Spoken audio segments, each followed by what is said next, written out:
Good morning. Good morning. Good morning. Good morning, Kathy. Morning, Tim. Morning, Sheila. Linnell, good morning. Good morning to everybody. Glad everybody could make it over this morning. Good morning. Almost running a little late this morning here, but I think I'm back on track. Good morning, Edwin. Fishing Chips, good morning to you. Good morning, Mike, Harley, Ken, Michael, Scott. What's up with Web Bull? I don't know. I heard some comments this morning on Discord that people were having problems with Webull this morning. Not sure what's going on. I think there was some problems with NASDAQ and their computer system a little bit earlier this morning. Good morning, Jeremy. Jay. Morning, Ziegler. So evidently there was some problems with their NASDAQ's computer system, reporting some issues.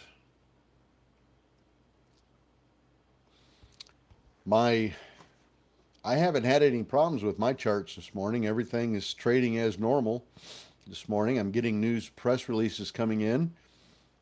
Um, I've got volume on everything, so everything seems to be relatively normal on my end.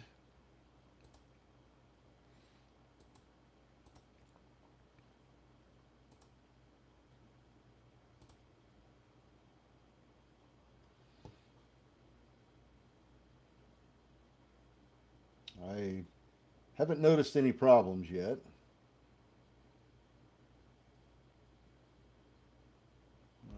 Let's see, what do we got moving here?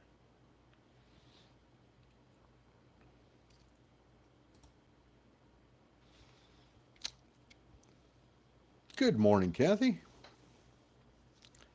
Good morning.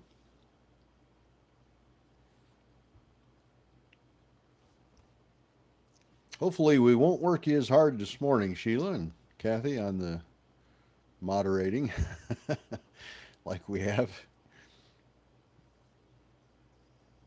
Another press release on TSVT.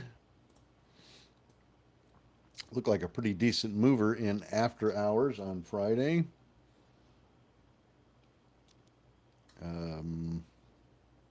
What do we got here? Joan is moving a little bit this morning.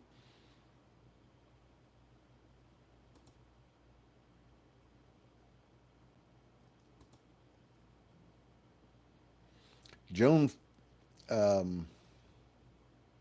I don't know if you guys caught that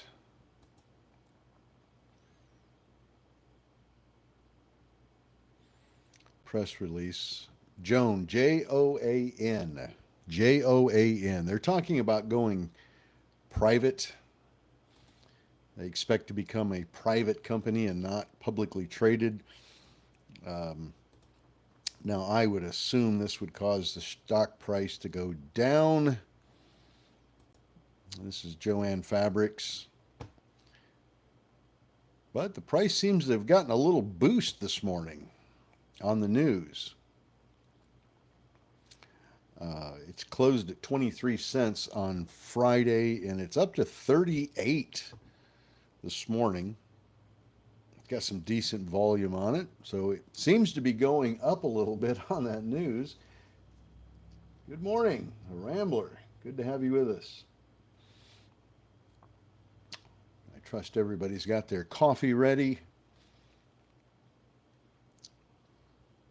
I've got my coffee and my Monster, and I am ready to go here this morning.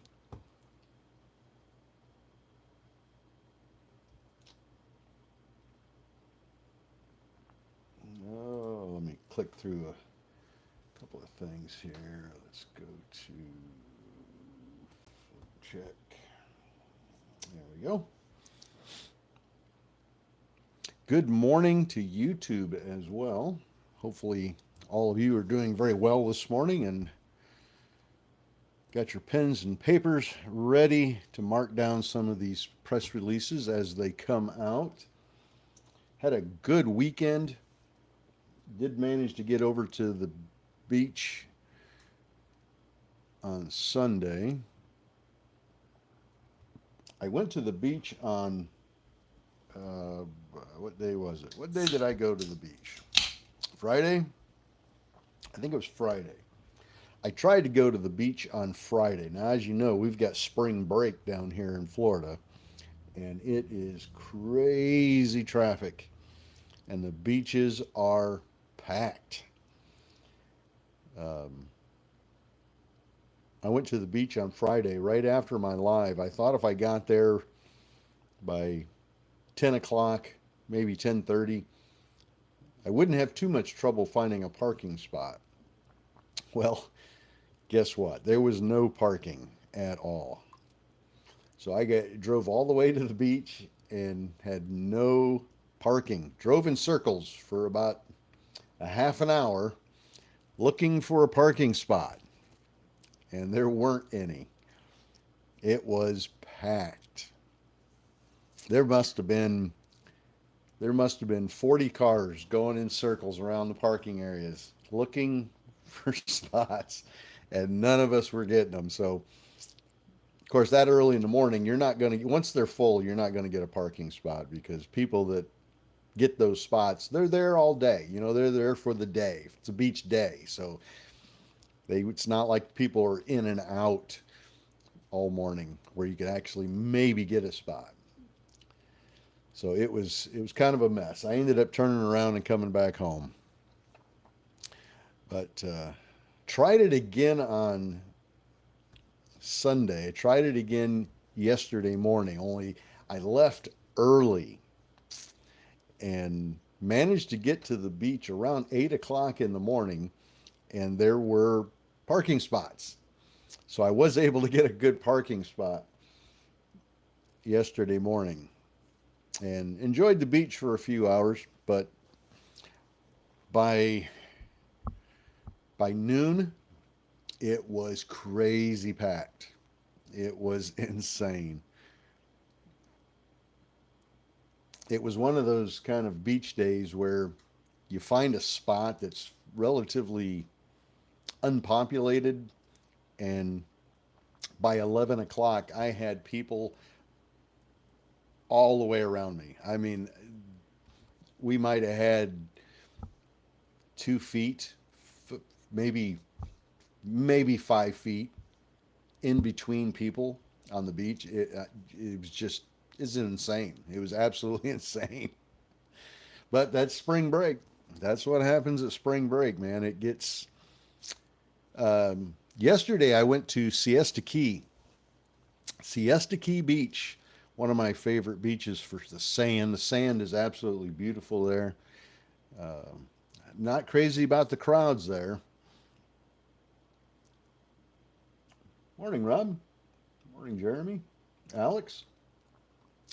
But Siesta Key Beach was pretty crowded. I mean, it was, to say that it was crowded would be an understatement. It was packed. C-Max. It was insanely packed. But spring break will be over here in a couple of weeks. Good morning, Alex.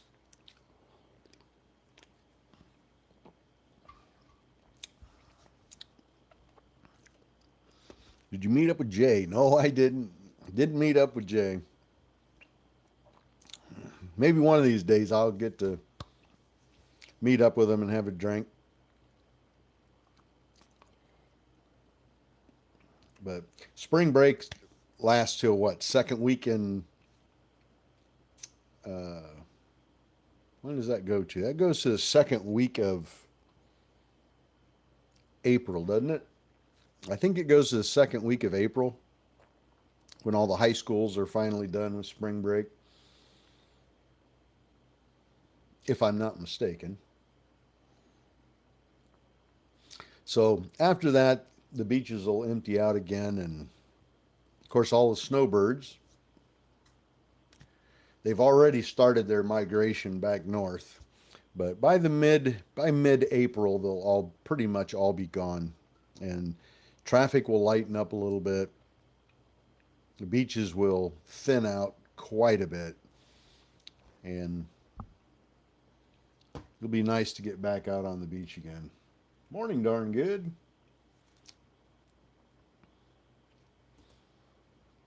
So between now and the second week in April, hitting the beaches is going to be kind of a hit and miss. A lot of price target changes this morning.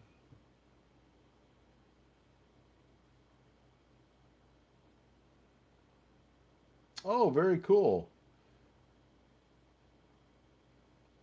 Sarasota. Alex went to Sarasota and Venice over the weekend. How was the Ringling Museum? How was that, Alex? I've heard about that. I've never seen it or been by it. I heard it's kind of neat.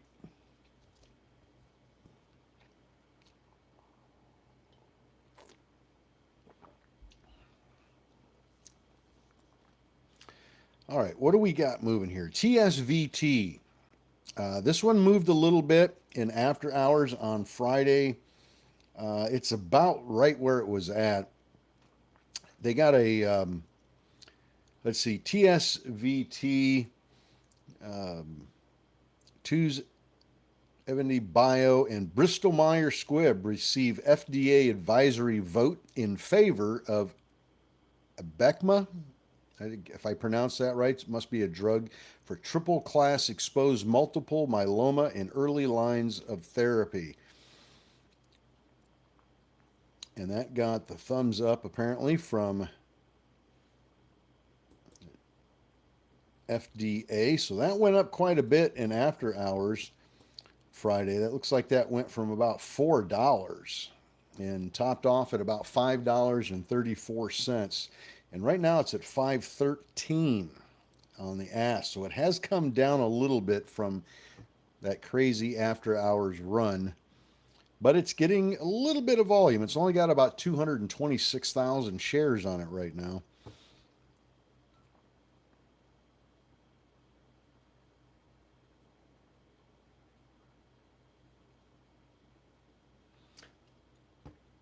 Michael says his Webull won't move past 4:09 a.m. Apparently there's some problems there. Let's take a look at our 7 o'clock press releases. QBTS bolsters executive leadership team and strategic execution. That bumped up just a fuzz on that. GNS releases additional details of Fat Brain AI transaction. Take a look at GNS at 45 cents. GNS at 45 cents. Looks like Joan files for bankruptcy after consumer pullback. So, Joanne Fabrics, Joan. Press release officially saying they have filed for bankruptcy. The stock seems to be going up a little bit on that news. So it's a bankruptcy play. Maybe you get a little bump out of that one. FWBI announces 2 abstracts on celiac disease research accepted for presentation at a conference. That seems to be fluff.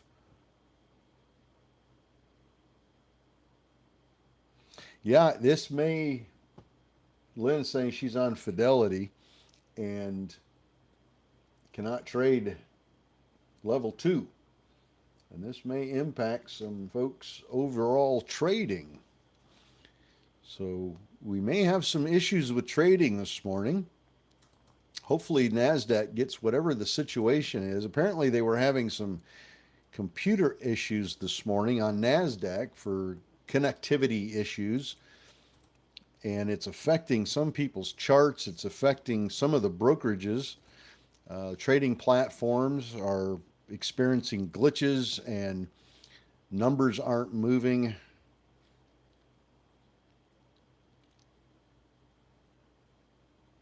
My E-Trade seems to be okay. My E-Trade charts.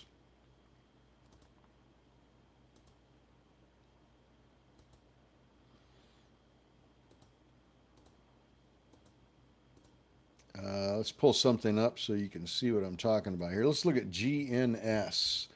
So I've got GNS pulled up on my chart. You can see I'm getting movement on my chart. I'm getting the volume is moving. My level 2 is working. So I don't seem to be having any issues right at the moment. But I would be very cautious if you've had any issues this morning with your charts. If you've had any issues with level 2,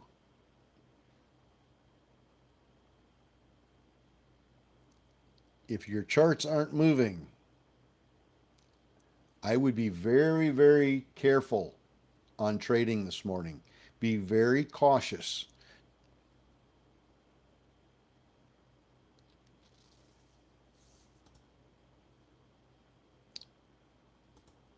You might get some bad information. Webull charts are not moving, and level 2 is not moving at all. So definitely, if you're on Webull this morning, be very cautious. I would not get into any trades because you might see a price on a stock that is not accurate because it may have frozen on you. And if they're having troubles, and you may be buying into a stock that has dropped considerably, thinking that you're thinking that it's standing still. So I be very careful. Who all's having issues? I know we've got Webull. It seems Webull is having some pretty bad issues here this morning with the NASDAQ issue. For those of you joining us late, apparently NASDAQ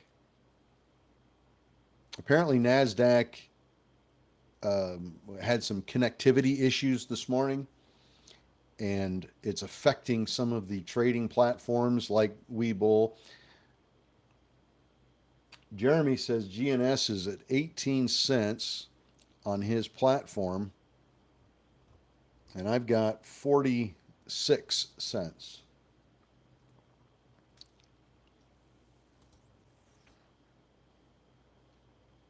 The news is still coming in. PHGE.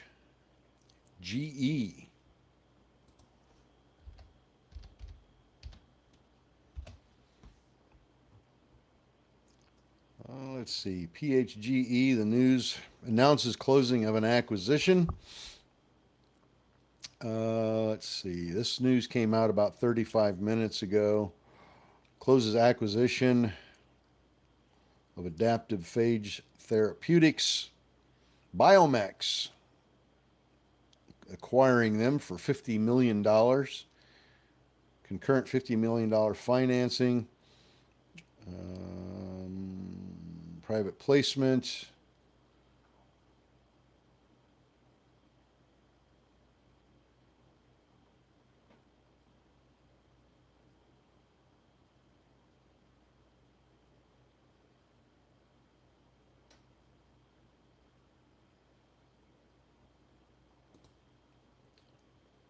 Price seems to be coming down a little bit. We don't have a lot of volume on that one. Toss has GNS at 45.1. And that's what I've got on the bid also on E-Trade Pro. 45.1 on the bid.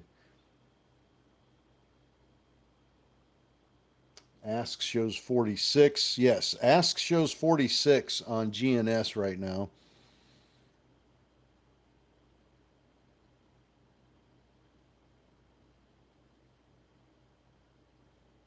Now my level 2 is starting to act up on me here.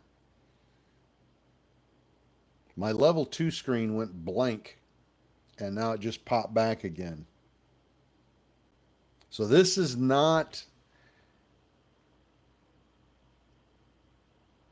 but this is not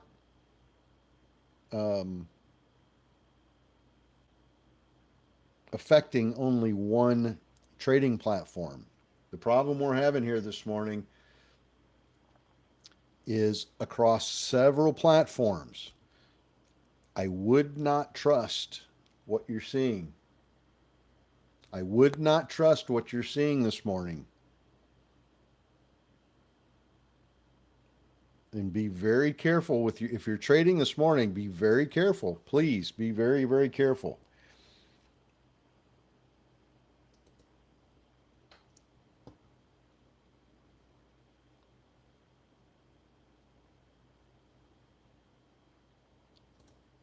It doesn't look, I haven't got any major glitches yet on E-Trade Pro.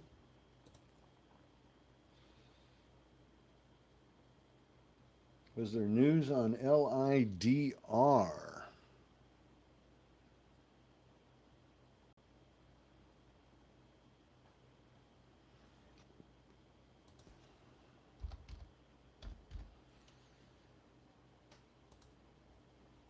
I don't see any on my end, Brad.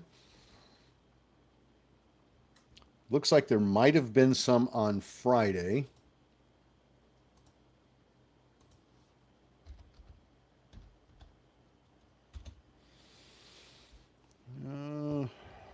Fourth quarter financials 4 days ago. But it did spike up a little bit in after hours Friday.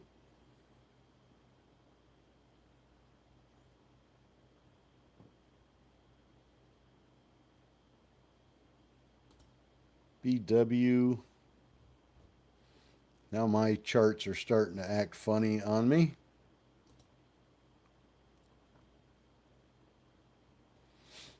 BW, Babcock and Wilcox signs an agreement for a power plant fuel switching project valued at about $246 million. That's a little bit older of a press release that came out about 40 minutes ago.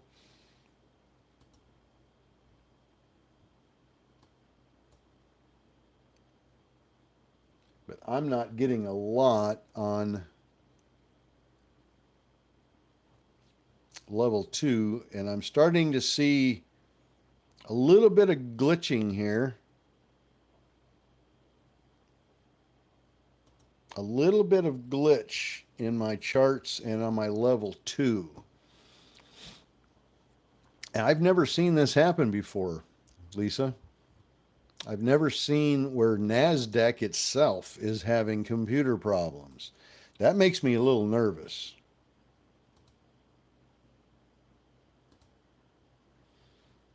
When you stop to think about the fact that their computer systems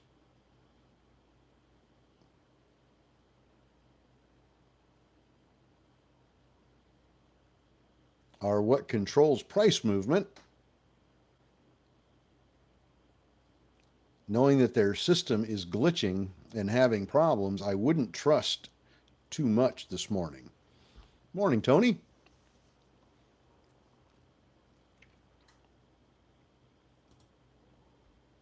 Looks like GNS, from what I can tell on my charts, is dropping.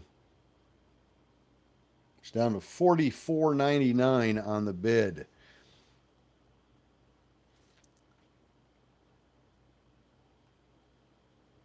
Nick says his Webull chart starting to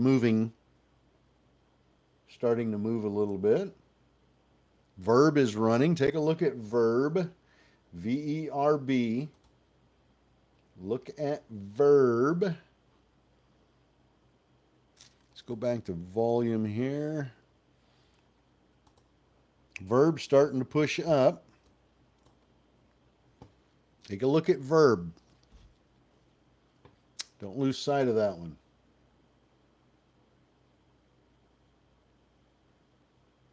Webull mobile app is working, at least on Verb. Take a look at Verb, V-E-R-B. Lady in red, good morning to you as well.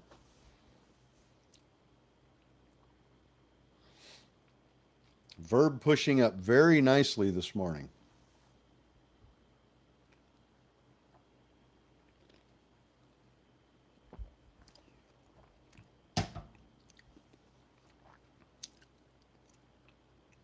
Verb getting lots of volume. We just hit 55.8 on Verb.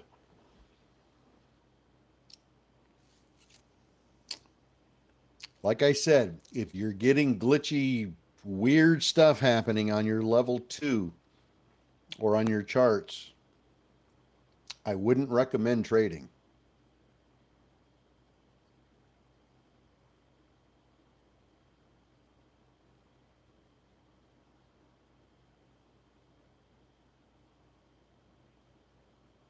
Or at least be very, very careful.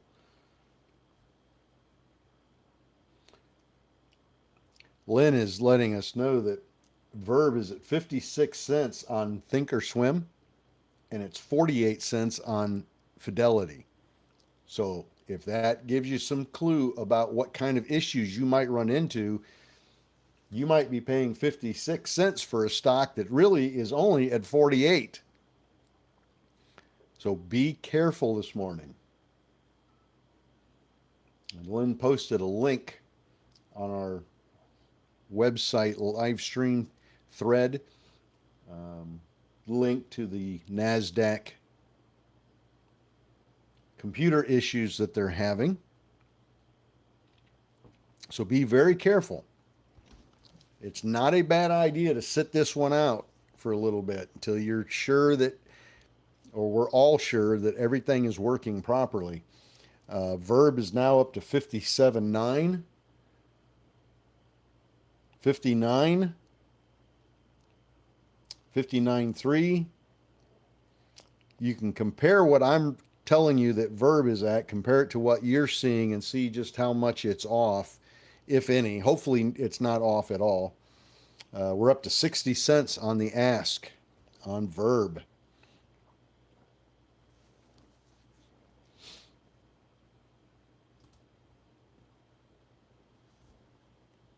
$61.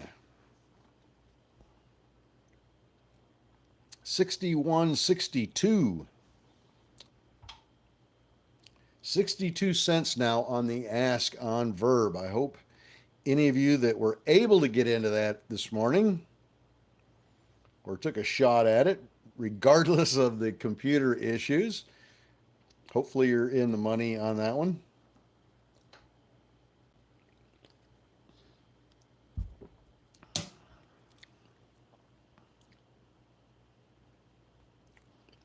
TV and internet and phones. Also, YouTube has been glitching for 4 days.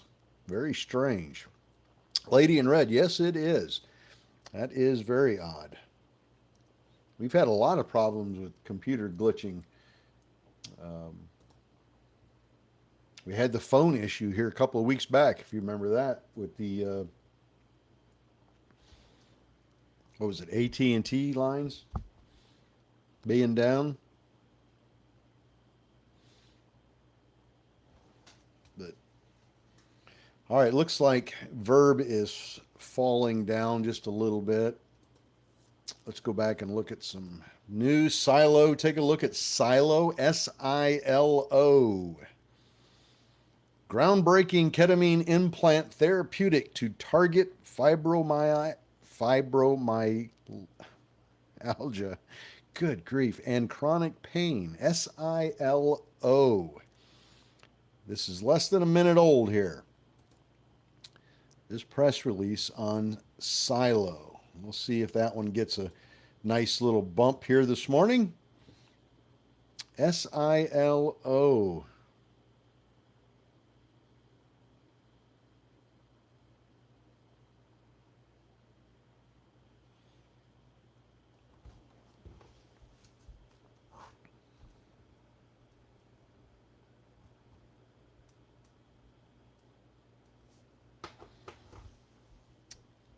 SILO. Take a look. RGLS.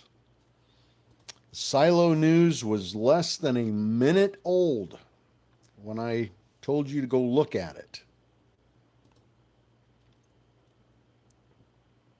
Weeble says Silo is closed. That's not good. That is disappointing.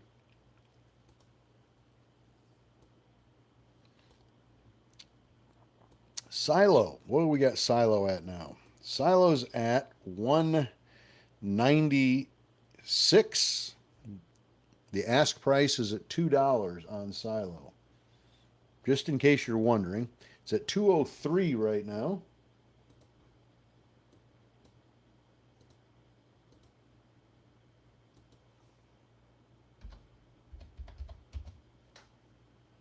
Has about a 2.5, roughly a 2.5 million public float on Silo, SILO. So relatively small float on that one. Not a micro float, but certainly very small float. The ask is now up to 205 on Silo. Let's take a look at the 3-month chart on that one. So it's well above where it has been.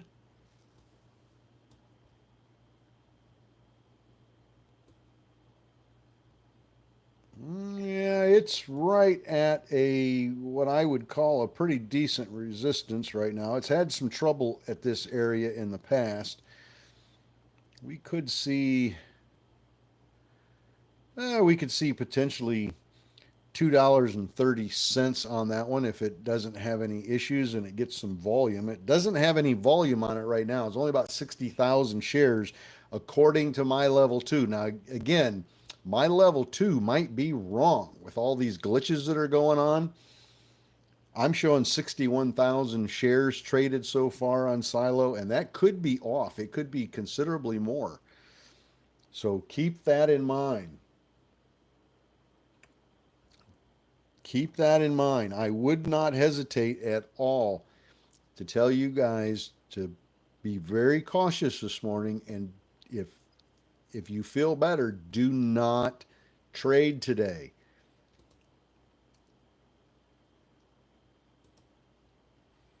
I know it probably sounds funny coming from the stock guy telling you don't trade, but I would rather see you be safe than sorry. I would rather have you safe than sorry. Let's go back to Silo again.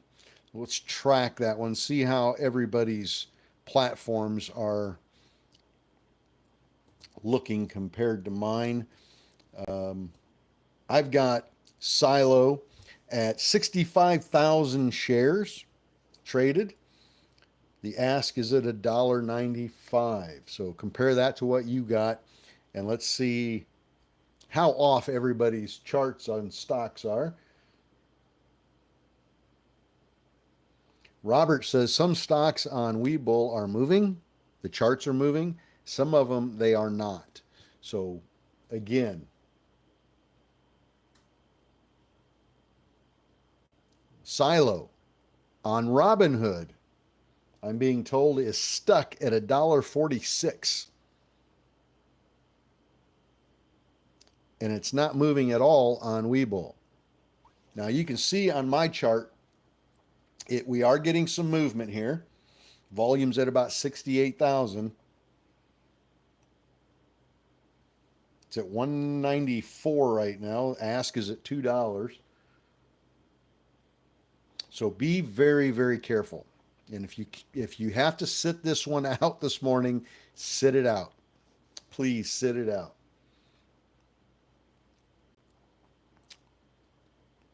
Do not try to force a trade when the charts in level 2 are not working properly. Don't try to force a trade on these. Just sit back and wait. Sit back and wait. I'm not taking any trades this morning.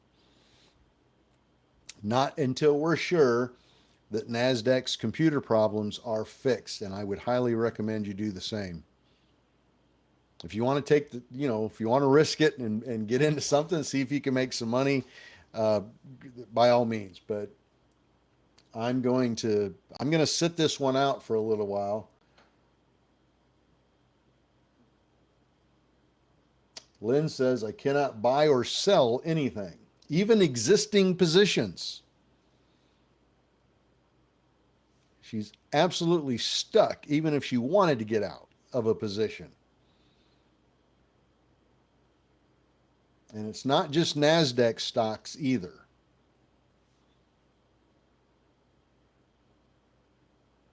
So that tells us a lot. So there's some major computer issues going on across all of the trading platforms.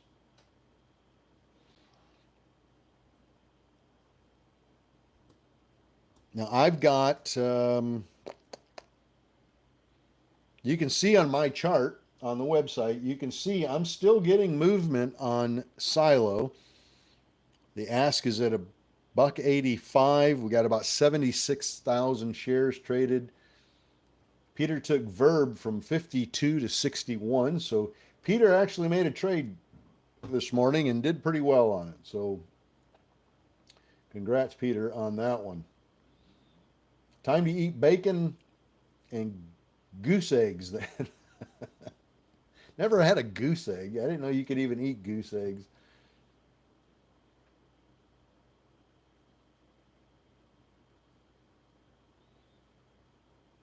Here's another interesting tidbit for you this morning. We got one of our Wolfpack members just posted on our thread here. Something strange going on for sure. My internet provider reported issues last night for the entire state of Illinois. He has clear wave fiber optic. So this is not just a NASDAQ issue. This is affecting stocks that are not even on NASDAQ. It's affecting all trading platforms. It's affecting internet providers. So I would err on the side of caution, folks. I would stay out of it for a little bit. I know the volume's going to be very low this morning because of this. The volume is going to be relatively low across the market, at least in pre-market, until they let us know that they've got things figured out.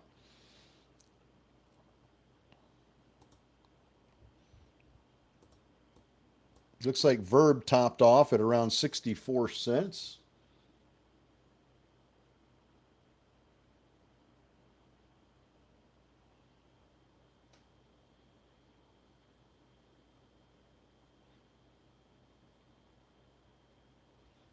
Are we getting any comments about the issues this morning on other platforms like StockTwits?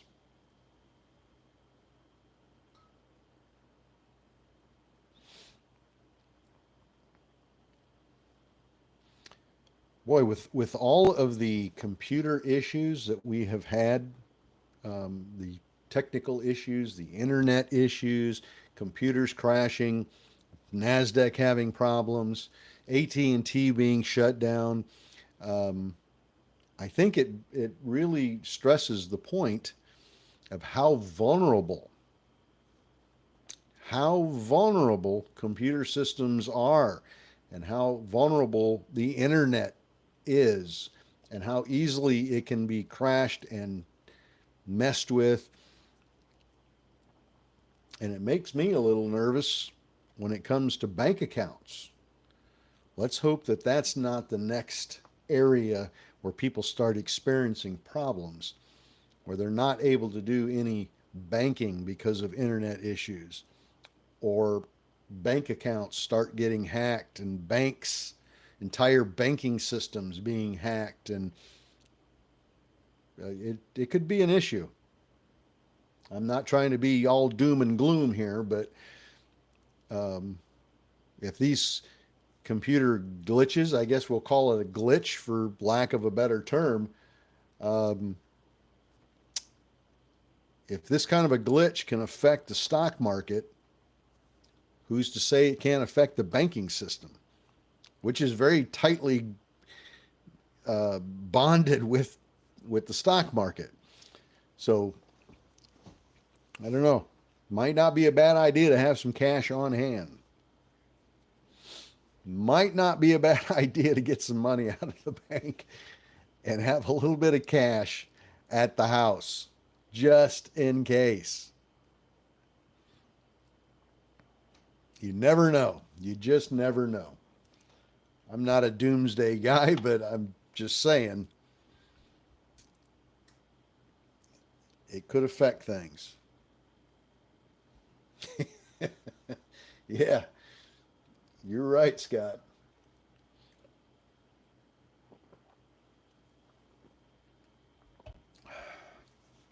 Has there been anything on television?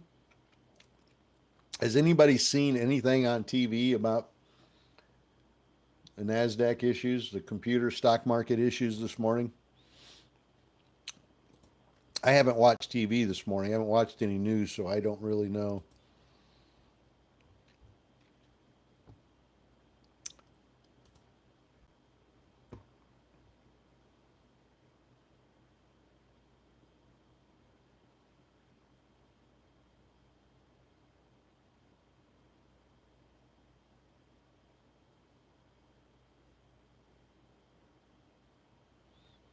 Ah, press release by NASDAQ. Here's a press release by NASDAQ. Listen up. The company did not give details about the severity of the issue, but said it was related to matching engine. It's a software system that match buy and sell orders on the exchange. The incident started around 4:55 a.m. this morning, Eastern Time, according to the exchange website. So the software that can matches up the buy orders and the sell orders is glitching. They're having issues with that. And apparently it started at 4:55 this morning. So to say that it would be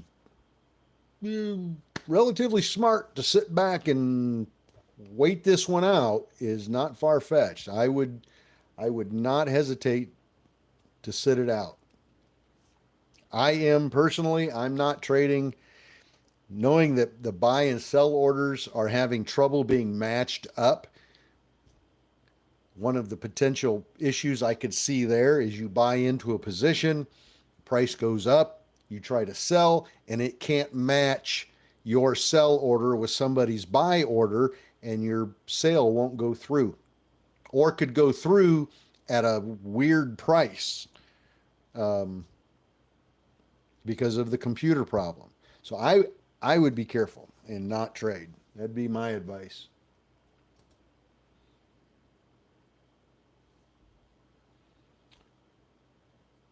SPRC news. What do you know? SPRC finally granted another patent, strengthening its core technology in Canada. SPRC. Running a little bit. It bumped up a little bit on the news, but maybe we'll get lucky today and be able to get out of that one. Tim, thank you very much. Nothing on Fox Business News so far. And of course, that would be one place I would expect to see that kind of news on that site. Let's go over here to TikTok and see how those folks are doing over there.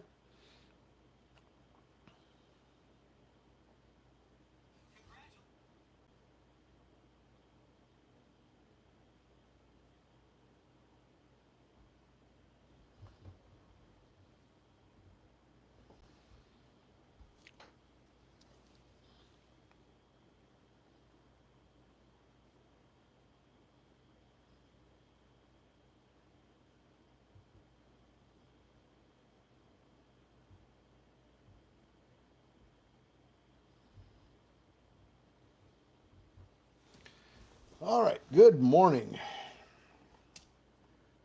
SPRC, the news on that was they were granted another patent.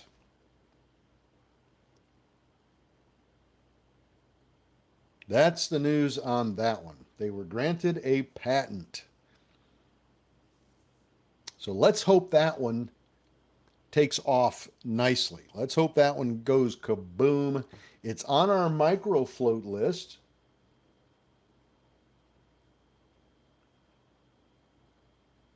What do I need to see all of the exchanges? Jeremy, you have to see all of level 2, you have to pay a subscription on E-Trade.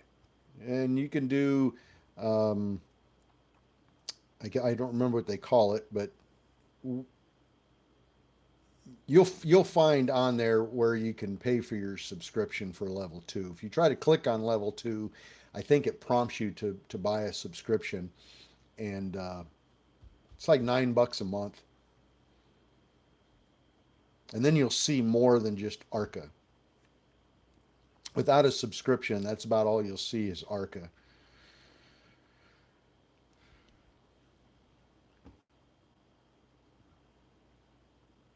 So let's hope SPRC decides to take off and go running. Wouldn't that just be awesome this morning?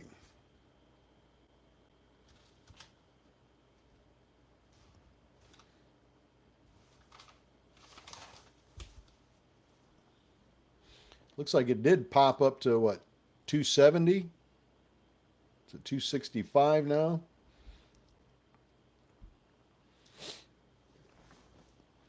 All right. Well, welcome to everybody on TikTok. Good to have TikTok along with us this morning. As you guys are probably all very well aware, they were having problems with trading platforms across the country this morning. NASDAQ is experiencing problems. Press release put out by NASDAQ this morning early was that their matching software, which is the software that matches up a bid price and an ask price, or ask and a bid, that matches those two prices up together to make a sale or trade, they're having problems with that software. So it's not matching up bids and ask like it's supposed to. So it's causing problems. Webull was having problems. I've heard E-Trade. Pretty much all of the trading platforms are having problem this morning. So I've been telling everybody on our website and on YouTube that I would err on the side of caution and stay out for a little while. If you're experiencing problems on level 2, if your charts aren't moving, if you're having some issues, I would play it safe and not trade. I would play it safe and not take too many trades here early this morning. And let's wait until they get these problems figured out. And I've never seen this happen before. I have seen problems with E-Trade, localized problem with E-Trade, or a localized problem with Webull or Robinhood, but I've not seen one with NASDAQ, where, you know, NASDAQ has problems once in a while, but I've never seen one where it was a computer related issue, where their computer was not matching up buys and sells together. That's kind of scary when you stop to think about it. You get into a position and try to sell it, it may not match up your sell with a bid, and you may not be able to get out of a position. So be very, very, very careful. Dan is saying that thinkorswim, it won't fill his order when it hits the ask price. He's got the order in, it hits the ask price, and it won't fill orders. So be very, very careful this morning. I would sit back and, you know, maybe you just take a day off from trading here this morning, or at least this morning, until we get this figured out. Trent is very right. We've had a lot of cyber attacks. We had the problem with AT&T a couple of weeks ago, if you guys remember that, where the entire system went down with no explanation.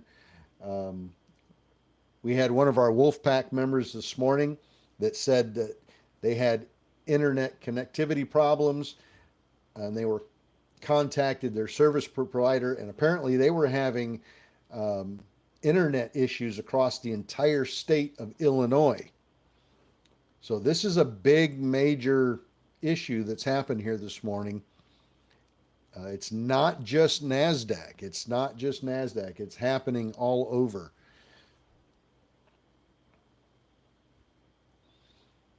So I would suspect that things are not going to run terribly hard like they typically do. This morning may see very low volume on a lot of stocks.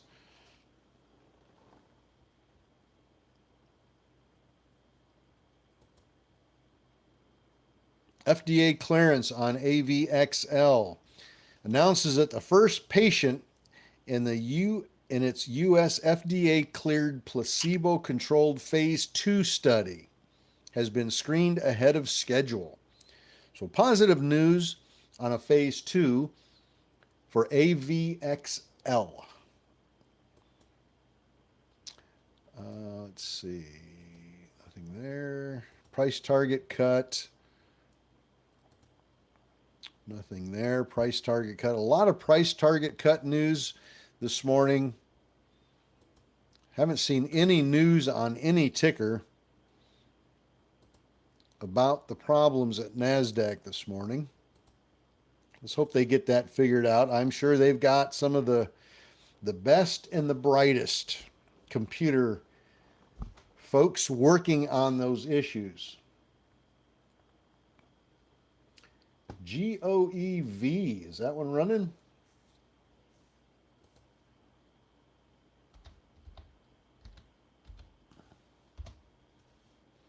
GOEV announced U.S. Department of Commerce has approved its Oklahoma City facility as a foreign trade zone. GOEV. GOEV. Take a look. Let's see.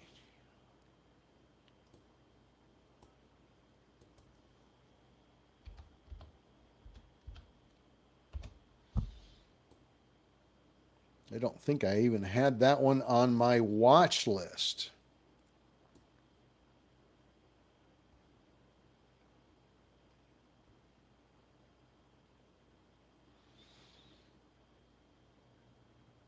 That one closed at $1.94 yesterday, Friday, and it's up to $2.30 right now on the ask. GOEV. It's up about 20% right now.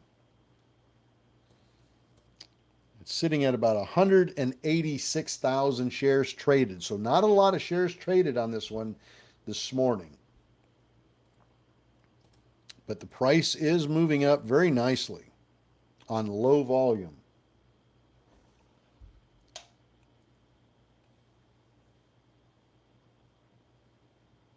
I think we're going to see relatively low volume on pretty much everything this morning. Now, Verb has gotten quite a bit of volume this morning. All things considered, pretty good volume. But for the most part, it looks like most stocks are not getting the kind of volume they normally do. And I think a lot of it has to do with the computer issues that we're seeing here this morning. So I will repeat and say, if you're having issues with your platform this morning, if you've noticed that there's a lot of stocks not moving, level 2 is glitching on you, your charts aren't working properly, I would just sit back and wait it out and not get too involved in anything. Especially don't go heavy on any position. I would not go real heavy on anything until we find out that these issues have been taken care of. And again, if you're just joining us, the press release this morning from NASDAQ. The press release from NASDAQ was that their matching software, which is the software that they use to match up a bid price and an ask price, which is very important, that software is not functioning properly.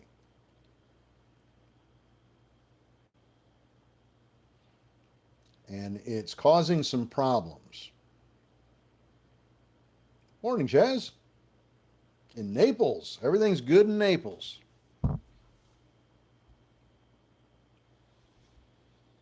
Have you ever seen the movie Red Dawn? Yes, I did. Saw the original, which was a classic, and I saw the remake.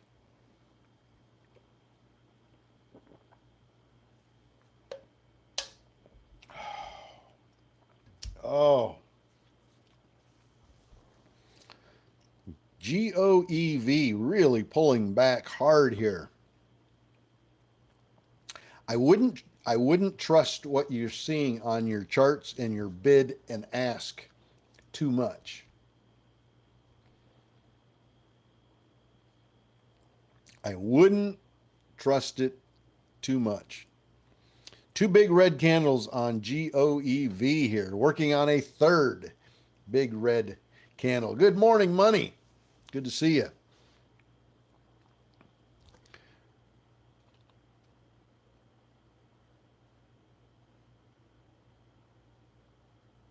Oh, let's see.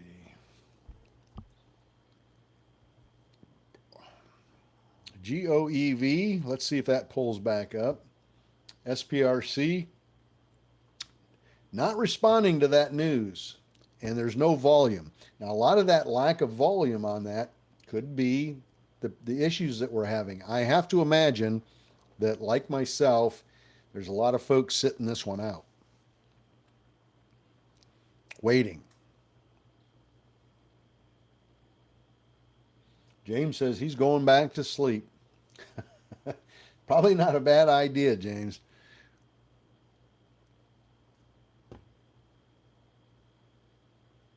His charts were all showing different numbers than what other people's numbers were showing, so that's a little unsettling when you can't trust your charts, you can't trust level 2, you can't trust the price movement. When NASDAQ tells you they're having computer problems, probably best to sit back and wait it out. I will see you tomorrow, James. You have a good day. Morning, Terry. So we did have one person that got into a trade and seemed to be successful. My level 2s now are starting to glitch. I don't know about yours, but my level 2 screens are starting to flash on and off, which doesn't make me feel very comfortable.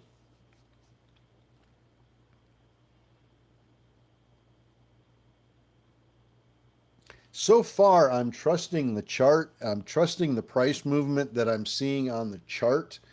But what I'm not trusting is that if I take a trade right now, that the bid and the ask price are going to be matched up when I'm ready to sell. That's the problem I'm having with it. I don't trust that if I go to sell, it's going to match up with a bid price and I can get out. That's what makes me nervous.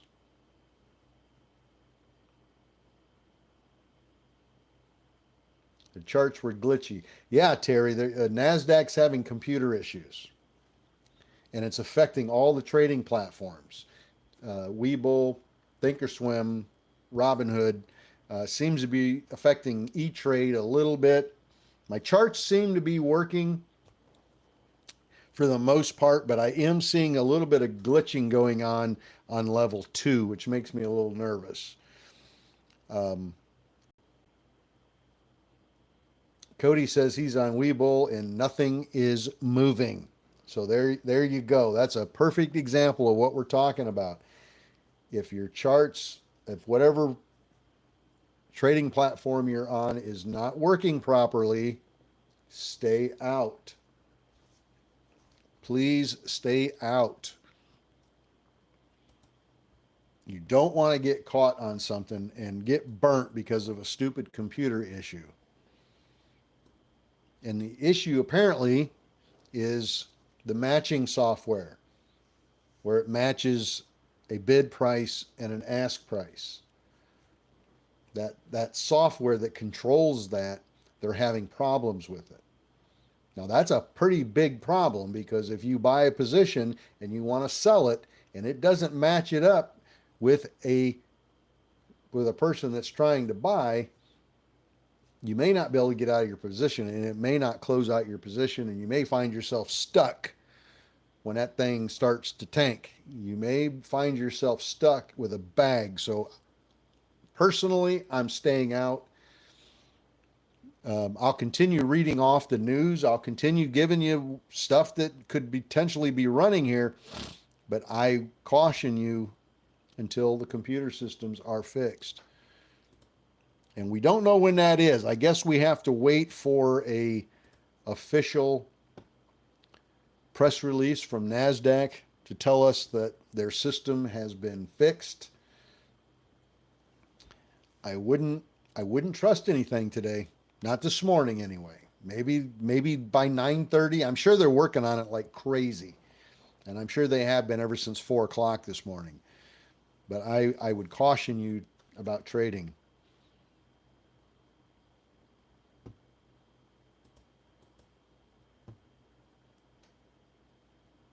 Verb.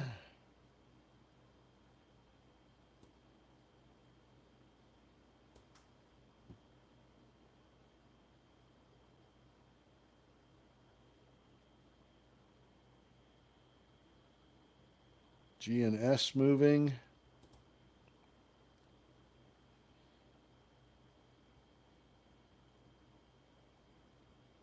See my level 2 on GNS on the website here? See how it was blank?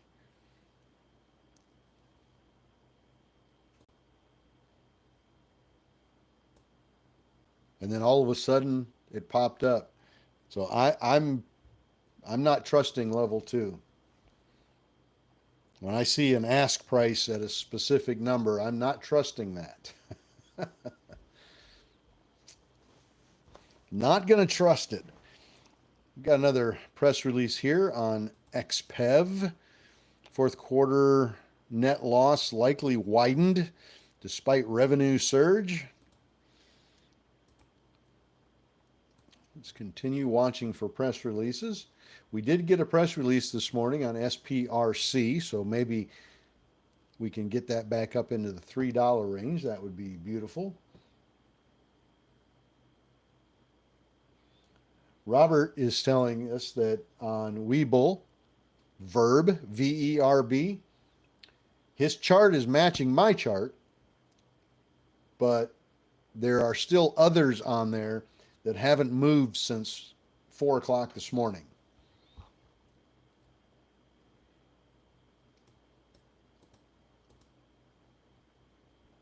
So be cautious.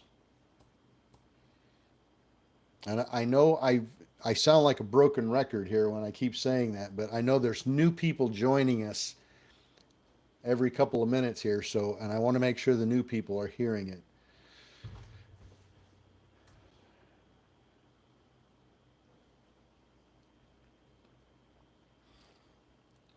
On CISS.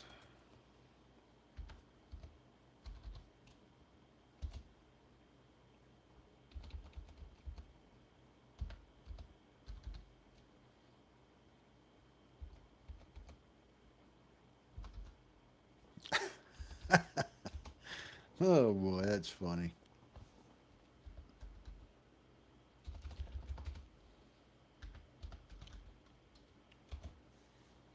All right.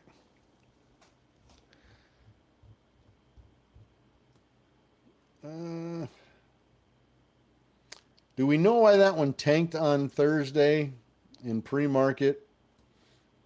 CISS. I know we talked about that one Thursday in pre-market,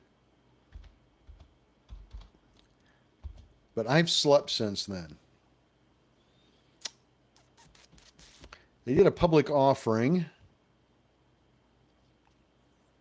They did a $6 million underwritten public offering. And then they got receipt from NASDAQ about delisting.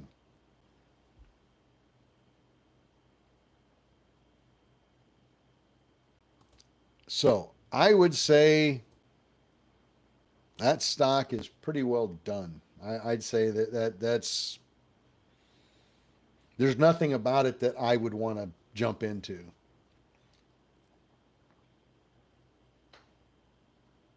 Unless they put out some kind of a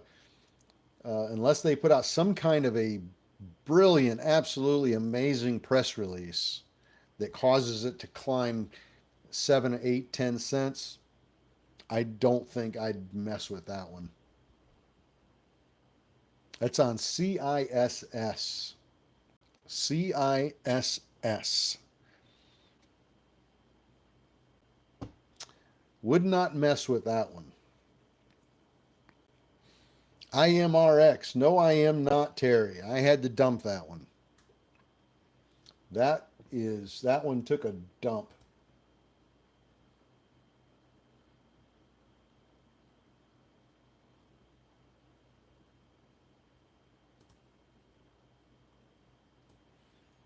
Let me see. I didn't even check it this morning.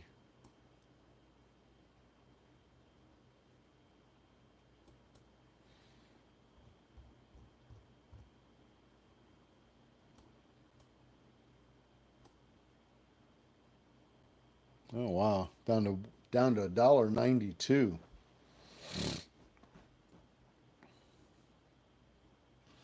Still holding. You must be hopeful that it's going back up.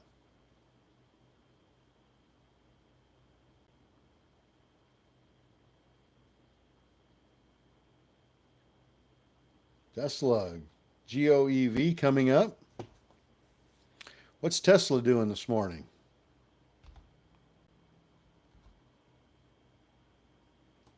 Is it still coming down or did it go back up? It bounced back up, didn't it?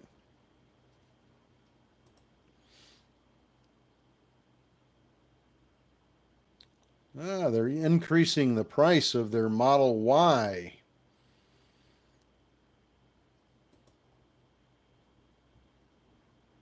So it bumped up a little bit, sure enough.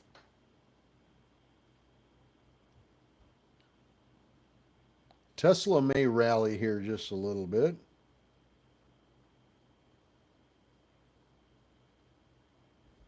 Yeah, it is being shorted, Terry. There's no doubt about it. And when it hits bottom, it's going to, when everybody decides it's done going down, the shorts will start covering their positions and it will go back up. But I'm going to have to wait for that to happen.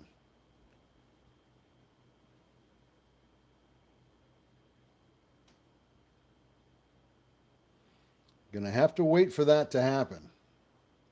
Don't want to hold on to it that long.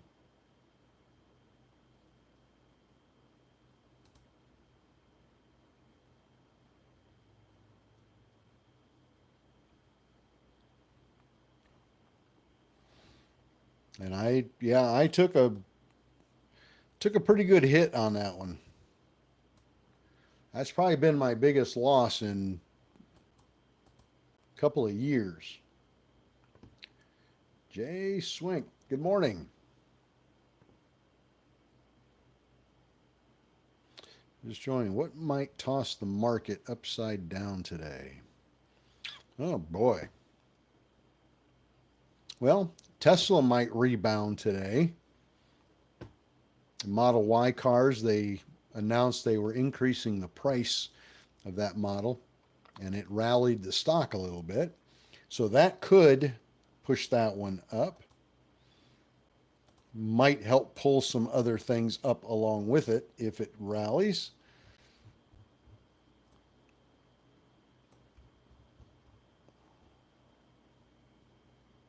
It's up about $5 from where it was at in after hours on Friday. So let's see if it can get up to 169. Break over 170 would be nice. SPY is up a little bit this morning. It's down from where it was at last week for sure. Let's see what we get here for news. ZVSA announces IRB approval of a phase 2 clinical trial. ZVSA. That's getting a little bit of movement. ZVSA.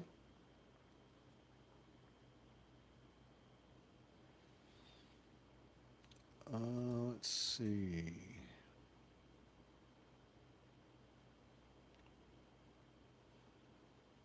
Boy, oh boy. A lot going down this morning.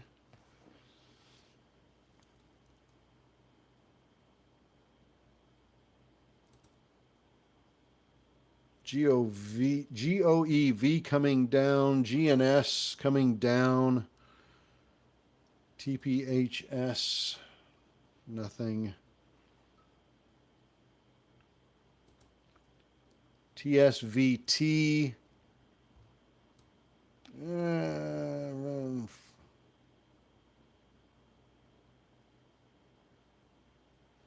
Boy, nothing's getting any volume on it this morning at all.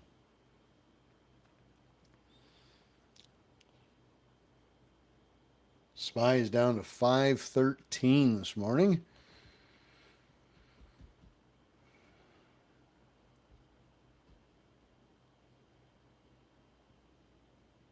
Be interesting to see what happens with the markets here this morning as well.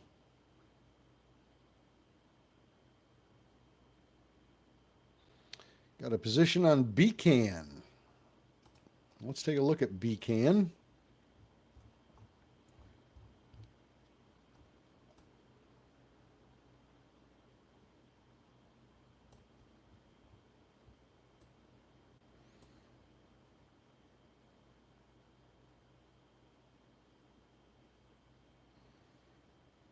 Boy, a lot of orders for sale on BCAN. A lot of on the bid at 205, 22.5. 206,000 shares are trying to be bought up at 22.5. If we can trust that number. I don't know that I can trust it. Robert says his Webull just started moving a lot. Well, that's good news. That's at 8 o'clock flush. Mitchell says he's not trading this morning because of all the glitches. Not a bad idea, Mitchell. Not a bad idea at all. I would been saying it since 7 o'clock this morning. I would be very cautious and not trade till we know for sure the computer glitches are fixed. You can be risky and take a chance at it, but I would highly recommend not taking a shot. AUUD, new $3.5 million financing.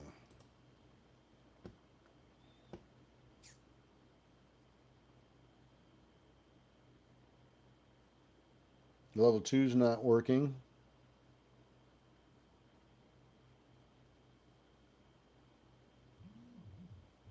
Now, I would be very cautious and careful here.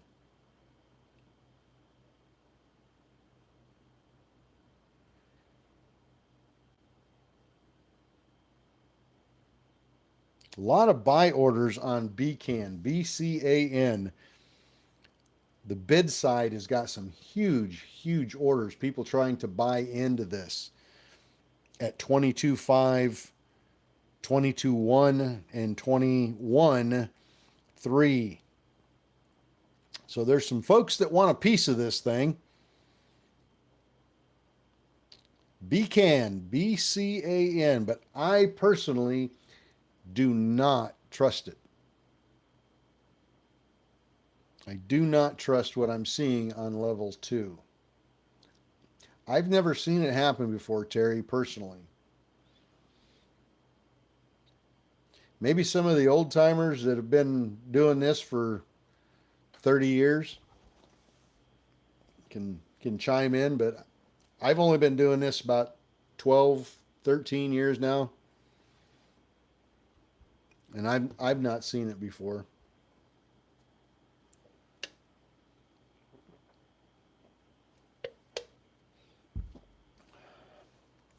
I've seen individual trading platforms. I've seen individual trading platforms have glitches, Robinhood or E-Trade, but those are localized computer issues within those companies. I've seen that many, many times, but not something that affects the entire market across the board. That's a little scary.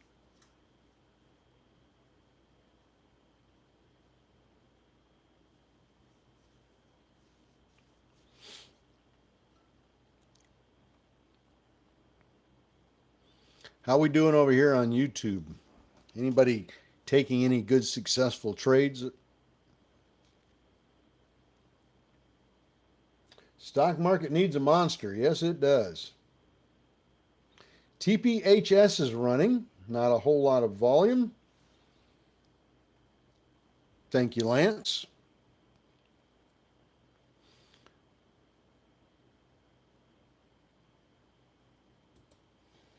Yeah, there's been three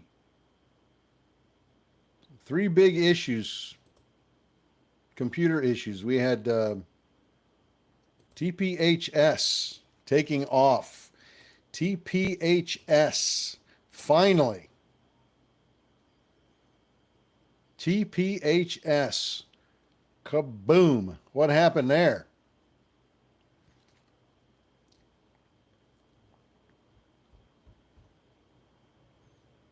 We just went from 8 cents to 23 cents. TPHS. Anybody grab some of that this morning?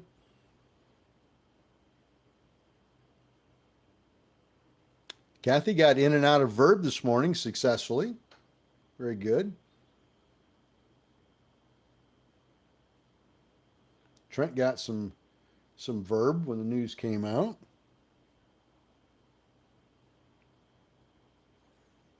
TPHS just took off out of nowhere.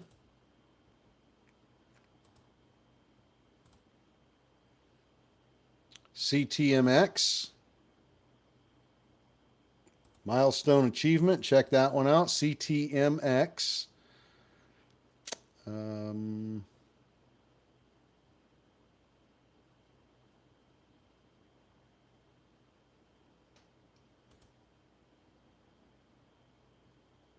Registered direct offering on WKSP. FBIO. New person on their board of directors. Price target change. ALGS. Nothing at the 8 o'clock press releases is really moving the tickers at all. Wish, nothing. XGN, financials. Bluebird.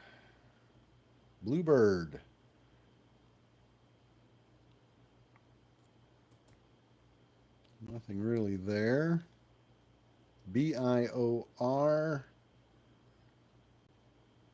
Nothing. I'm going to keep an eye on SPRC. NA, nothing.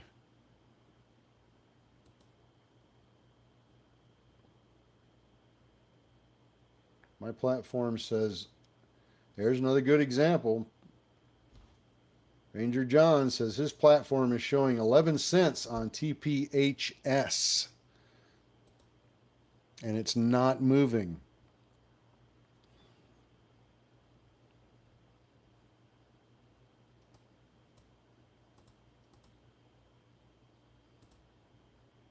And as you can see on my chart here, if you're on the website, it's at 23 cents, Ranger John.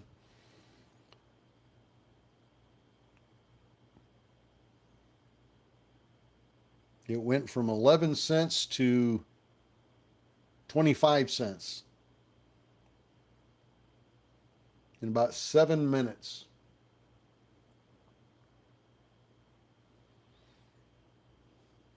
So evidently, Ranger John, you're having some problems with your trading platform. Whatever the glitches are this morning that everyone is experiencing, you're definitely experiencing it. So with that in mind, you better play it very cautious and just sit it out. Just sit it out. Mitchell says, yep, that's why I'm sitting it out. Rye Gable, TPHS, 37.5% return on investment. Very nice. Took a nice solid trade on that one this morning. Rye Gable, good job. I'm glad that worked out for you. I'm glad your charts were working for you. We've got a lot of other folks that are saying their charts are not working on this.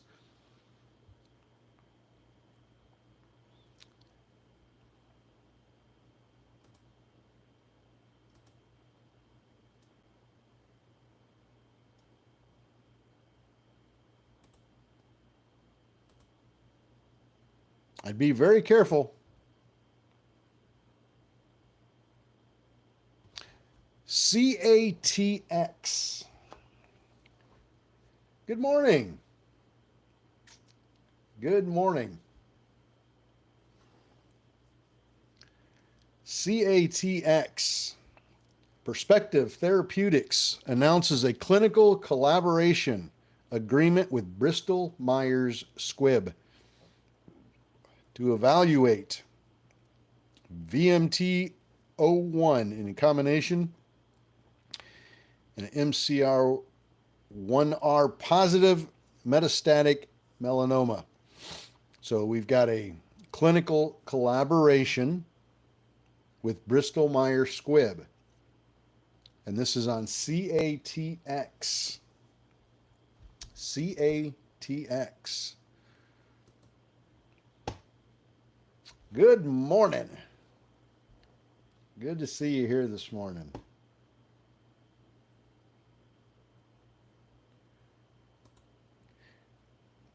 Good to see you pop in here and say hi this morning. Oh, let's see. What else do we got? I don't trust any of what I'm seeing here.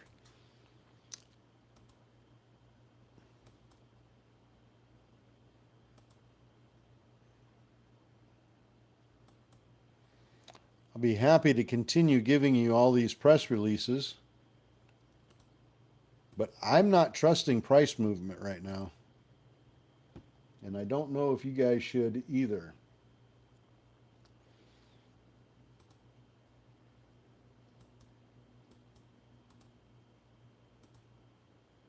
Oh, let's see. Recommend price holders. AWH.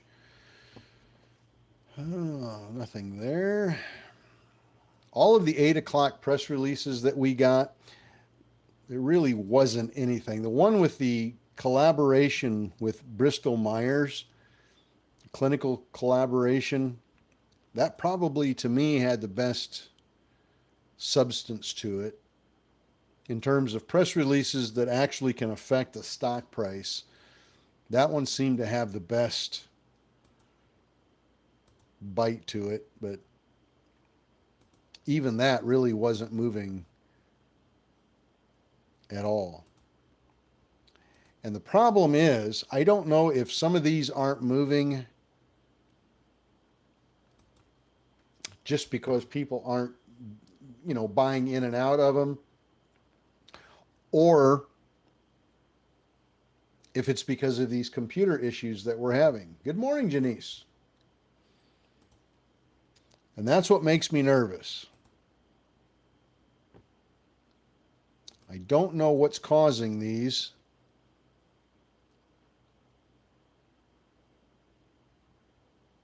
To do what they're doing. TPHS. Let's monitor that one again.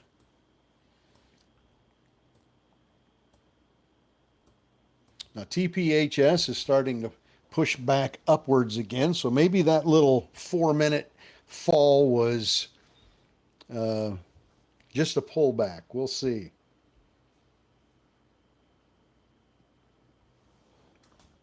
Good morning, Fat Cat Fever. Stevie Ray, good morning. CATX, 188 million public float.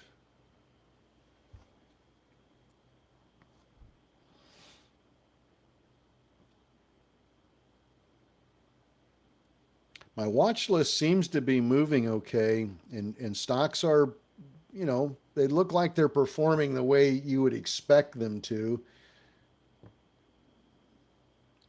But I'm just not trusting level 2 right now. That's my problem. E-Trade Pro seems to be working okay with the charts, seem to be working fine. My watch list seems to be working fine. But level 2 has been kind of glitchy here this morning. And I don't really trust it that much. Verb dumped to 10 cents, or dumped 10 cents.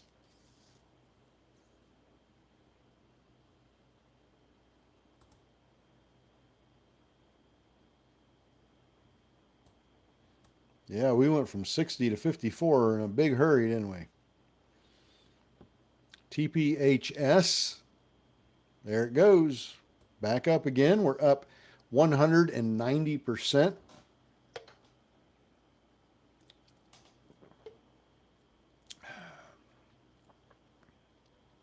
Back up to 2351.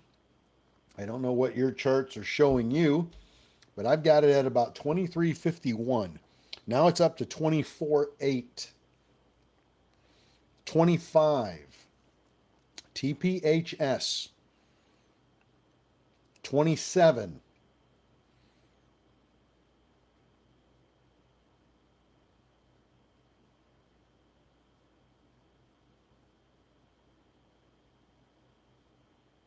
Nobody's hitting 27. According to level 2, nobody's smacking at 27. It keeps going to 27, but nobody's sitting there with everybody hit it. Holy cow. Now we're up to 28. Are you guys smacking that ask price? 28.11.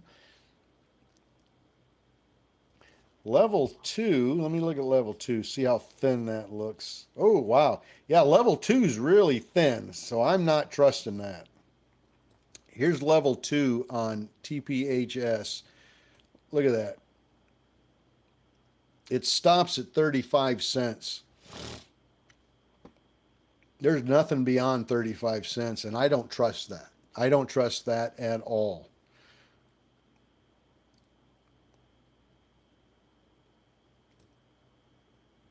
Do not trust that is accurate.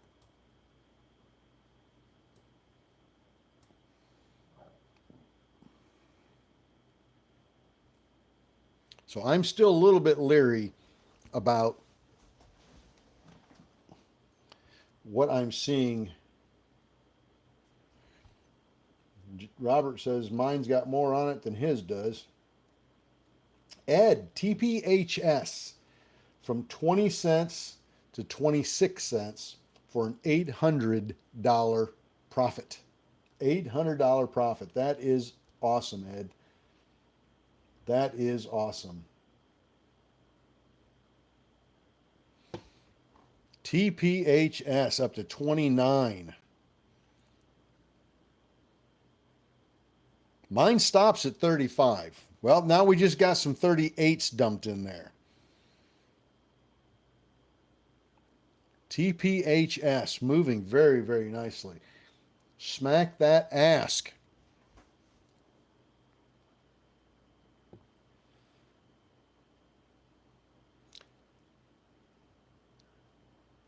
29. Let's get it up over 30. There's 30 cents. 30.03. 30. Come on. Can we get 31? Do we dare ask for 31 cents on TPHS? Who is making money on this one this morning? We've already had a couple of people here from the looks of things in the comments made a little bit of money on TPHS.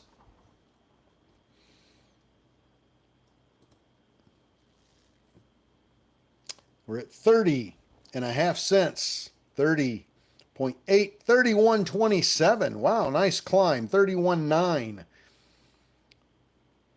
31.9. Come on. 32.5. Jumping in whole penny increments now. That is awesome. 32.9. Let's see if we can hit 35. 32.9. 33.5. 33.9. You guys are hitting the ask price, aren't you? You guys are hitting the ask price. I can tell. 34.7. I was asking for 35. 34.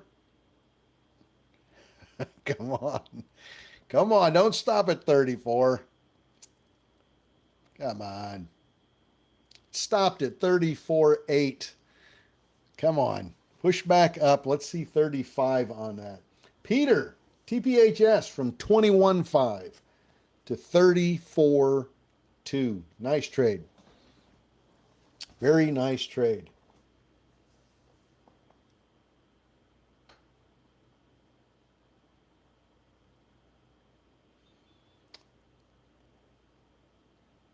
Michael, who's on Webull, says on his for TPHS, the ask side of level 2, there's nothing. Like it's blank. And that's what I was saying. Don't trust your platforms this morning. Don't go too heavy on anything because you may get yourself burnt a little bit. FSR, let's see what we got here. Financing. Fisker announces receipt of financing commitment up to $150 million. Fisker. FSR. Looks like somebody put some financing into them.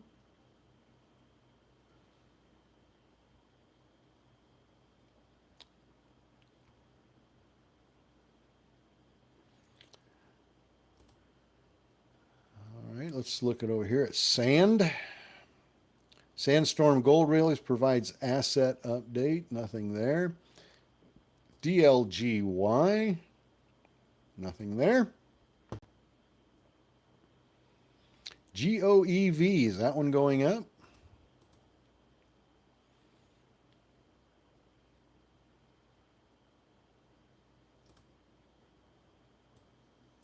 Started curling up pretty nice. GOEV is another one that we've been talking about and watching this morning. TPHS. Little pullback here. Let's see if the last 2 minutes, these two red candles, let's see if those were just a nice little healthy pullback. And let's see if the buyers continue to come in, slap the ask price, and push this thing up past 35. I really want to see it break past 35.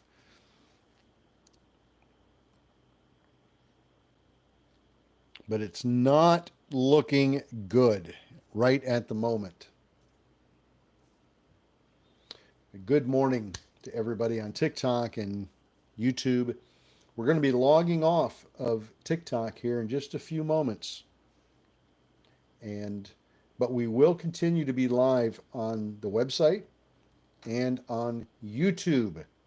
So you're more than welcome to join us on YouTube if you want to continue catching these press releases, or subscribe on the website and join us over there as well. Good morning, Jay. Good to have you with us. We've been talking about all the glitching that's going on across all of NASDAQ, and everybody's trading platforms are acting goofy. And I'm sitting it out this morning. I'm cheering on a couple of them that are going, but I'm not going to trust my level 2. My level 2's been kind of glitchy, and makes me nervous.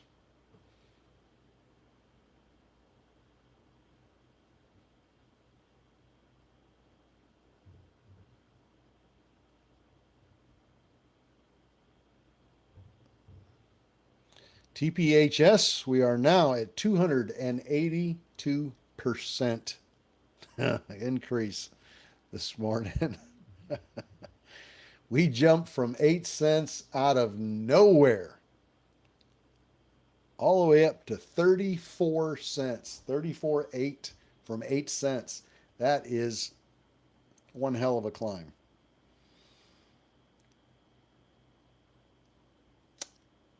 Today is going to be take my car to the dealership day and get it checked out.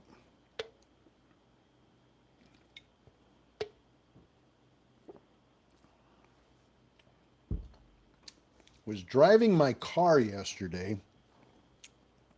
I've got a little BMW Z4 convertible. Just a fun little toy car. Driving it home yesterday from the beach, you have a lag on YouTube. Well, that's unusual. Don't seem to be experiencing any lag on my end. Ed, I do apologize if there is one.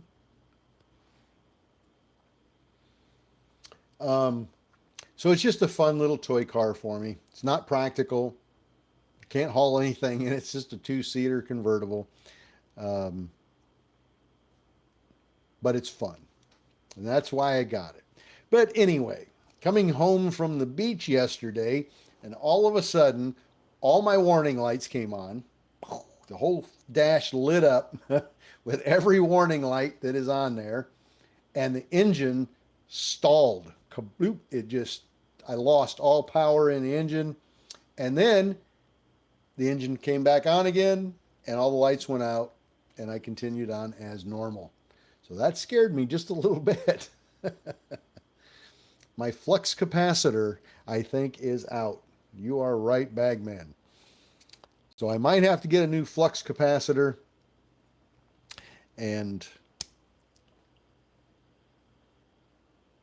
but I got to take it in and have it looked at. We'll see. Hopefully it's not anything. Hopefully they can put it on a diagnostic machine and tell me why it glitched like that. Hopefully it's something that won't happen again. And hopefully if it is an issue, that it'd be something relatively cheap. I think NASDAQ, you're right, Nick. I think NASDAQ was involved in my computer glitch in my car. I think that was a precursor. I think it was a precursor to the NASDAQ problems this morning. That was their way of giving me a heads up that tomorrow morning you're going to have problems. GOEV. Looky, looky. GOEV.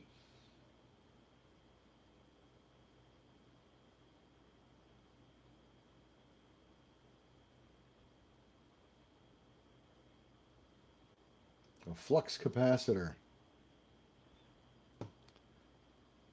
Oh, let's see.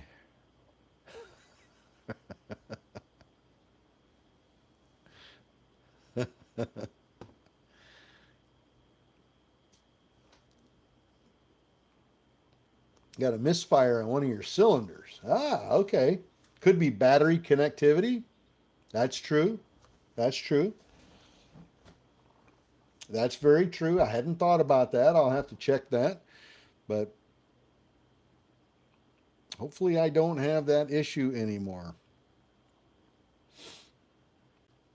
And kind of the funny thing about little BMW Z4 that I have, the battery is in the trunk. It doesn't have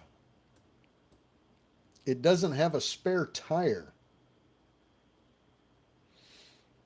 If you can believe it or not, that car doesn't come with a spare tire. There's not even a compartment for it. There is no space for a spare tire. So if I get a flat someplace, there is no spare. There's not even the little donut that you get with a lot of new cars, the little donut tire. It doesn't even have that. So if I get a flat along the road, I can't change it even if I wanted to. So I guess I'm going to have to get AAA, get some roadside service or something. But anyway, hopefully they can get it fixed. Hopefully it's nothing too expensive.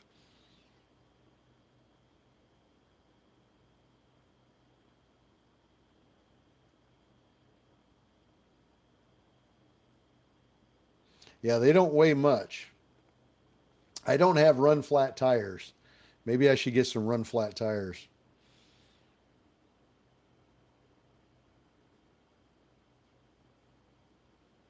You have money, you can afford to get a new car.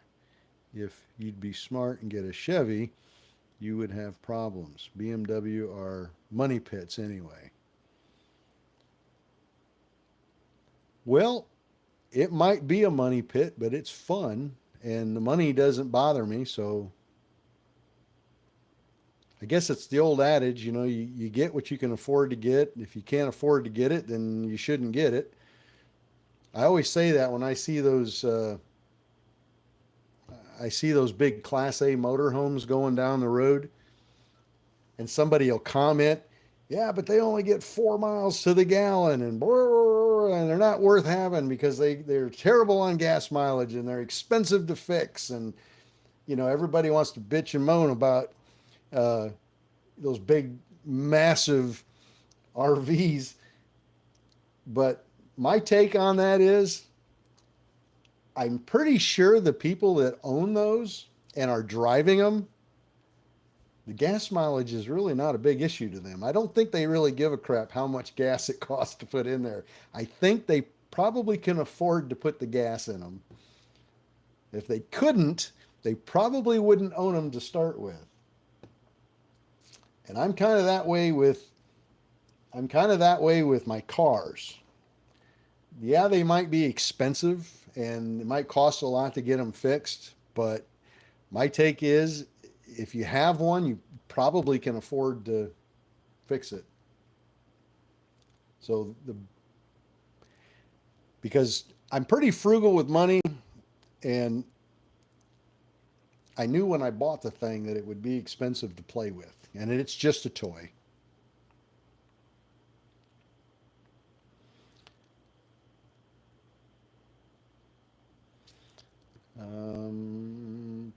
Pre-market's looking bullish. Short's going to get wrecked today. I don't know. Exactly, Peter. If you can afford a $600,000 RV, you really don't care what the gas prices are. I think you're beyond caring about gas price.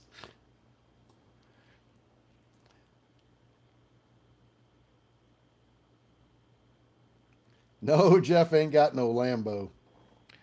Jeff ain't got no Lambo.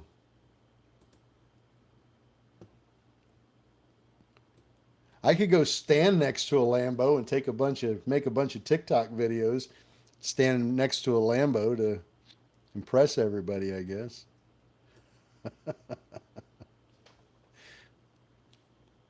Look at me. I'm an expert trader because I can stand next to a Lambo.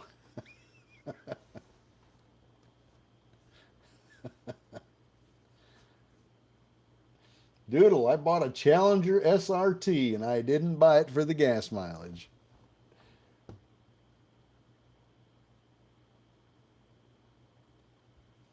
That's awesome. That is awesome. Let's take a look at GOEV. Nice big red candle there, but it is recovering, pulling back up again. Let's see if we can get it back up over 250.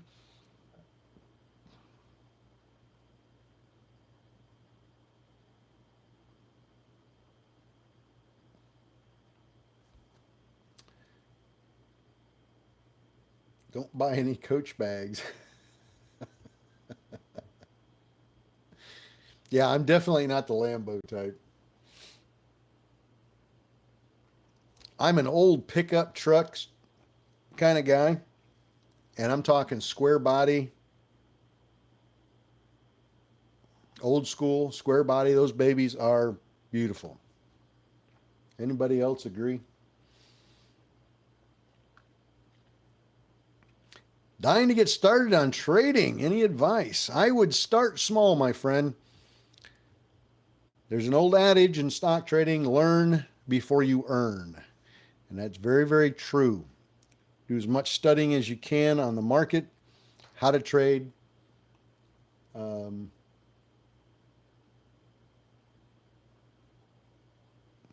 Become part of a trading community of people just like yourself that are trying to trade and learn. But definitely start small. And I would start paper trading first. Paper trade first. And if you're not sure what paper trading is, your trading platform provides a trading simulator where you trade fake money, play money.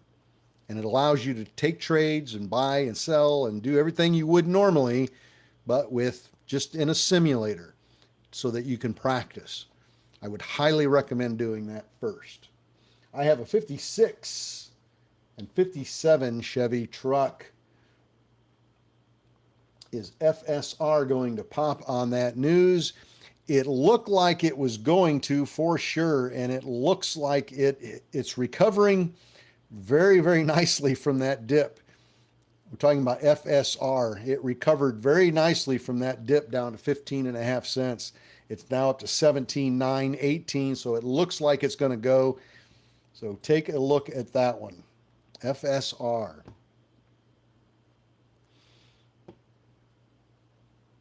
Yeah, I love those old trucks.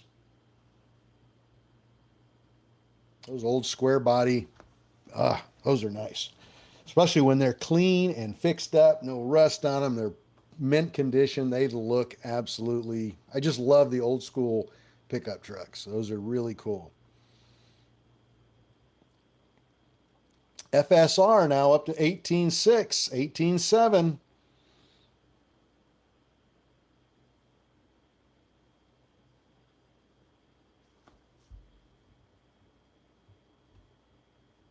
But I am definitely a convertible. I am definitely a convertible man. I love, especially a little sports car convertible, love getting out on the road and zipping around. Tesla's up $7 from close on Friday. That is nice. That one might help pull the market back up today. We might get some stocks running very closely to that one, and it might help pull things up today. 57 T-Bird. Nice. All right. TikTok's going to make me verify my account here before I can continue. So give me just a moment while I verify my account. And we are back. Good deal. Got a 64 Riviera. Nice. 70 Mustang. Perry's got a 79 Silverado short box, all restored. That is beautiful. Love to see some pictures of that, Perry. Are we still watching FSR? It's gone up 2 cents since I told you to look at it. Good morning, what?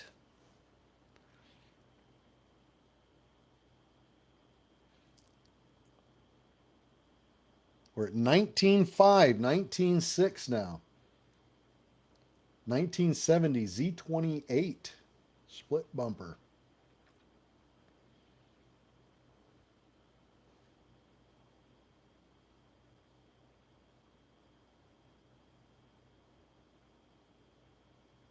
I had a maroon Z28 T-tops back in 70.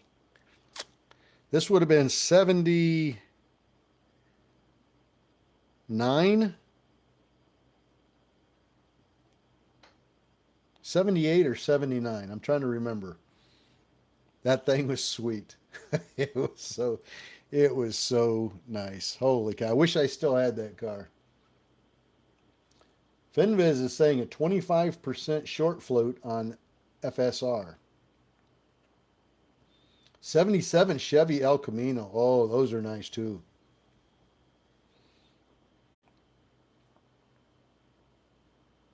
'56 to '67 Corvettes.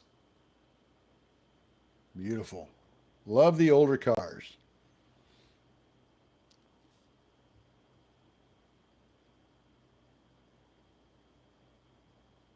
Definitely like the old muscle cars. 67 Mustang. Very nice. 1970 Olds 442. That, wow. Very nice. Guys are making me hungry to want to go out and buy an old car.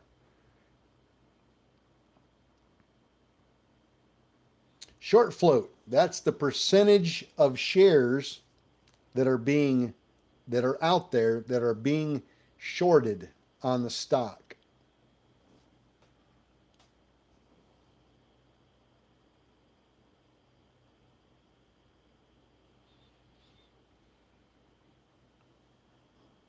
Let's see.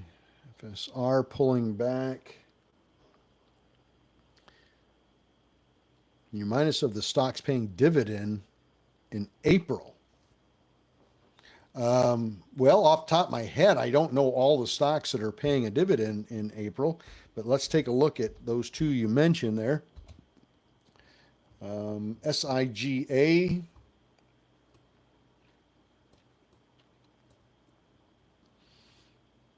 And Ciru.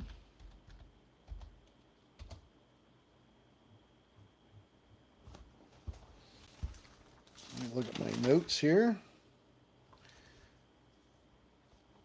Let's take a look at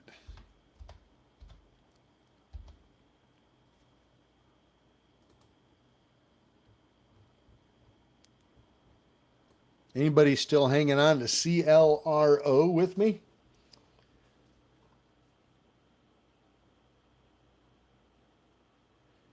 (2022) F-250. Cadillac inside, truck outside.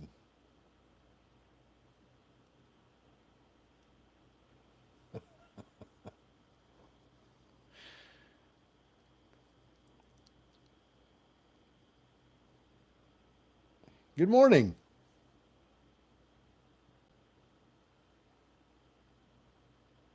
Man, love the old stuff, guys. Love the old stuff. Yeah, I'm still holding on to my CLRO. Still holding on to it. We're still in the money on it, so why not? We're about, 3 weeks away from being qualified for the dividend. Might as well. Might as well. They have earnings. Apparently, they have earnings coming out on 4/1, April 1st. After hours, they're supposed to put some earnings out. So, if earnings are good, this could get that little boost that it needs.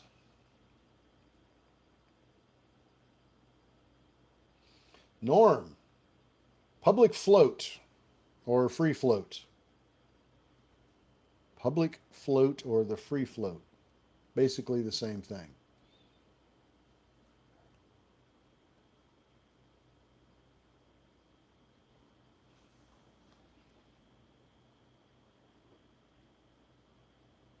The one you're not too concerned about is outstanding shares. That's the total amount of shares that this company has put out total. And then the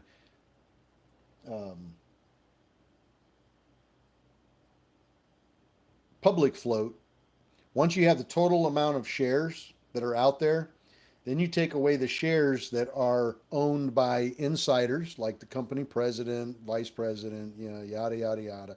Take away all the shares that are owned by insiders. Take away all the shares that are owned by institutional investors, hedge funds, retirement accounts, all the brokers. You take away all the institutional investing, and then what's left is the public float, the amount that's available for the public to trade back and forth. That's the number that we always try to concern ourselves with.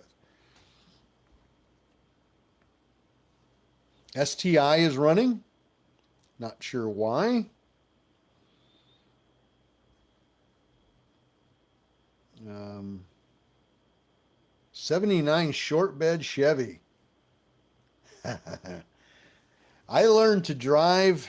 My very first car was a 1973 Dodge Dart. 3-speed on the floor.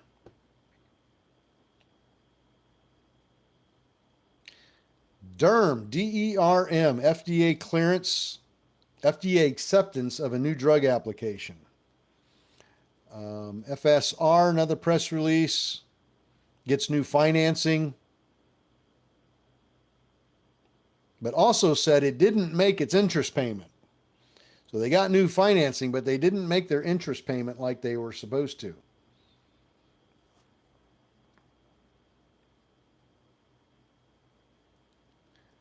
Keith says it seems like Webull has corrected itself.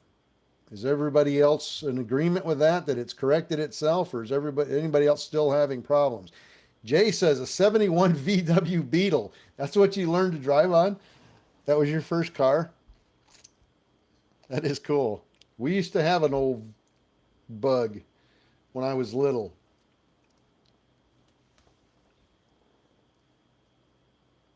Iova back over 15.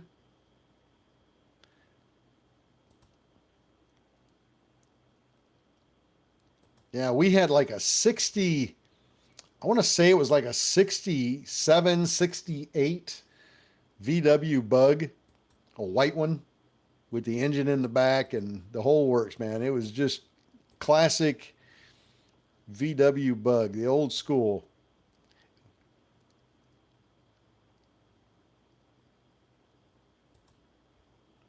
My dad drove our family from California all the way to Wisconsin in that VW.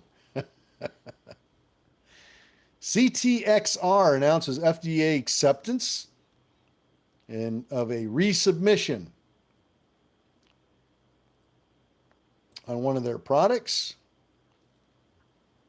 WLDS, wearable devices, smart glass interaction, not really doing anything. OMQS secures a contract for a major U.S.-owned restaurant chain for their fintech-based self-ordering platform. OMQS secures a contract for a major U.S.-owned restaurant chain.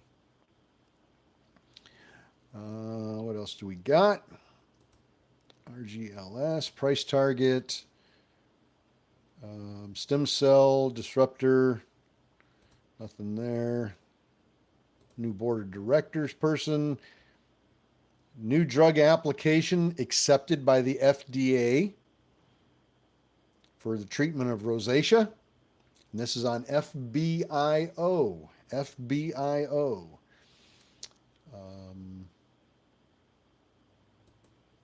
Nothing there.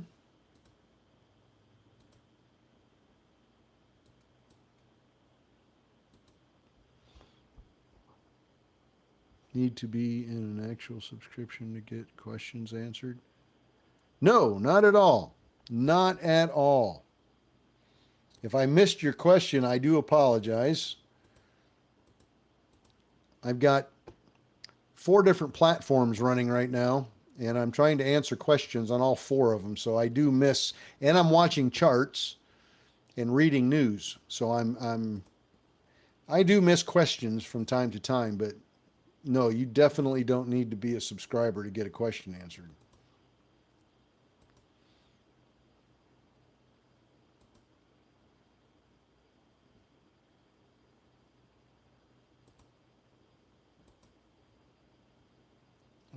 Publishing theme therapy, data communication. Nothing, man. We got a lot of news, but it's absolutely junk.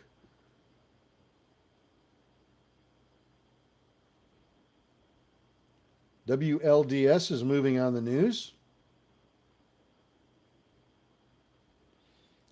FDX rockets. Class action lawsuit. Let me see if let me go back and see if so is this all before actual trading? Yes, we are trading in pre-market.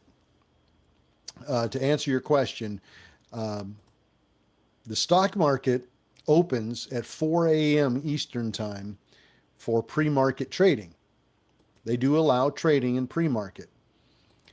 And that lasts from 4 a.m. until the market opens at 9:30 a.m. Eastern time. So some trading platforms will allow you to start trading right at 4 a.m., just like Webull. That's a platform that allows trading that early. Other trading platforms don't allow you to start until 7 o'clock. E-Trade, for example, doesn't allow it until 7 o'clock. So everybody that's trading right now and calling out these stock positions and reading off these news, these are for positions that people are actually trading right now. Now, I use E-Trade as my primary trading platform, so I'm not able to actually start until 7 a.m. Eastern time, but I do have a Webull account for some of those early morning trades that I want to do, like 4 a.m., 5 a.m. But I don't get up that early very often, so I don't catch those kind of trades very often.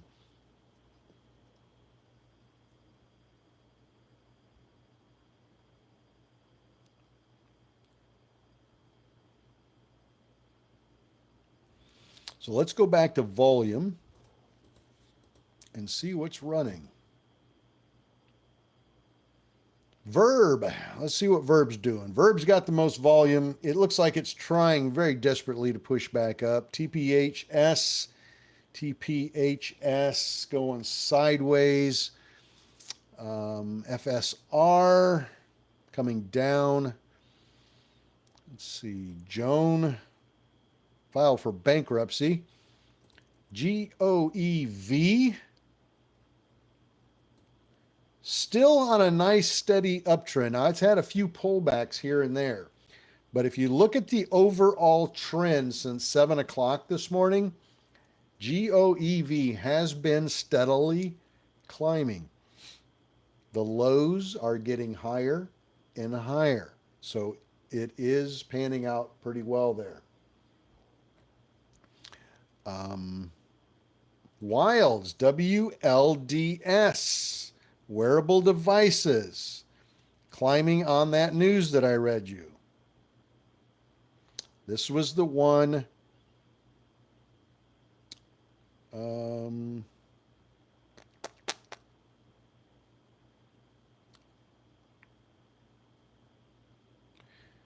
the Mudra brand can be the neural bridge for Apple and Meta in their next wave of smart glasses interactions. This is on WLDS. It's gone up almost 30 cents since that press release. Terry took Wilds from 51 cents to 62 cents, and now it's up over 70. Yeah, I don't know if all the computer issues are fixed. I would guess that they're working really hard to get all the glitches fixed before 9:30. B. Carter, Wilds from 54 to 63.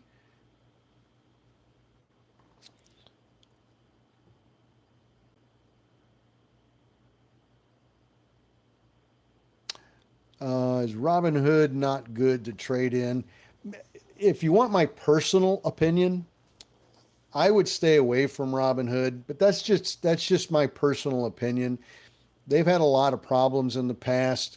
They treated their customers, I think, really shitty during the GameStop fiasco, and it just put a bad taste in my mouth for them. I have a Robinhood account, but I don't use it at all. I got it originally so I could trade crypto, but I don't trade crypto anymore.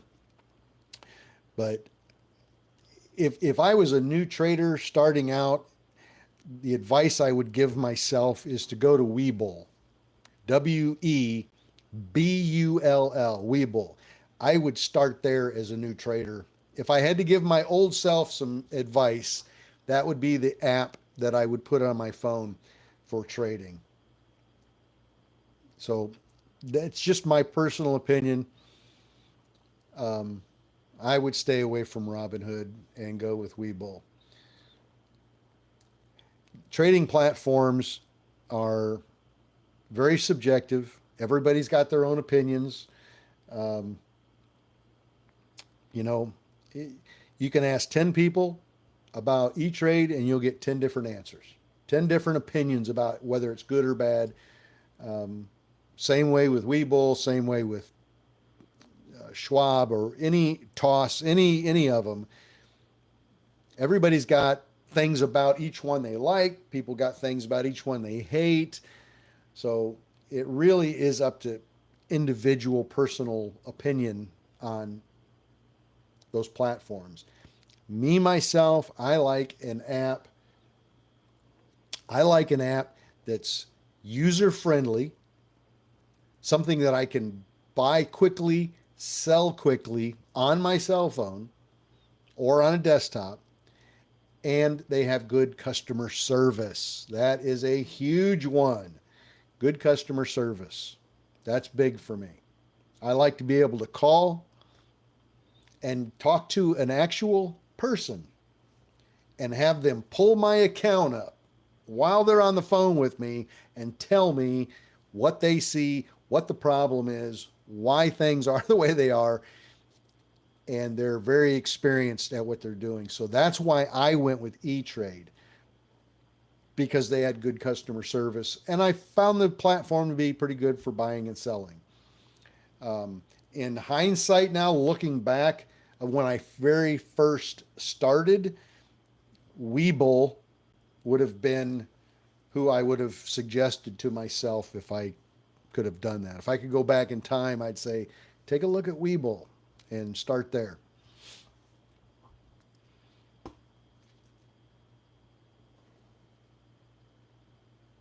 Yes, an actual person in the United States. I have never had a problem with E-Trade customer service. I'm really big on customer service. And I don't care if it's E-Trade on the phone or if I go to a restaurant, a little mom and pop place that I like to eat. car dealership, home contractor, it doesn't matter. Customer service is really big in my book. I will go back to a place time and time and time again, even if they're more expensive than somebody else. I will go back there religiously if I'm getting good customer service. And I think a lot of businesses have lost sight of what customer service is. Treating each customer like an individual, like they're important. Their needs are important. It's very, very important to me. And it is lost these days. I do believe that truly in my heart, customer service has been lost.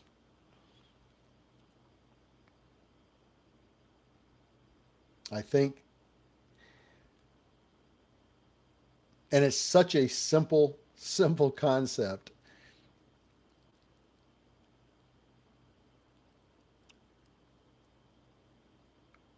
But it's all about rushing them in, rushing them out. And there's no sense of customer service at all. And I think some of you old school people here with me would agree that I'll pay twice. And I mean this sincerely. I will pay twice the amount for a meal than I could at the place right next door. The same exact meal. I'll pay double for that meal if they are giving me good customer service.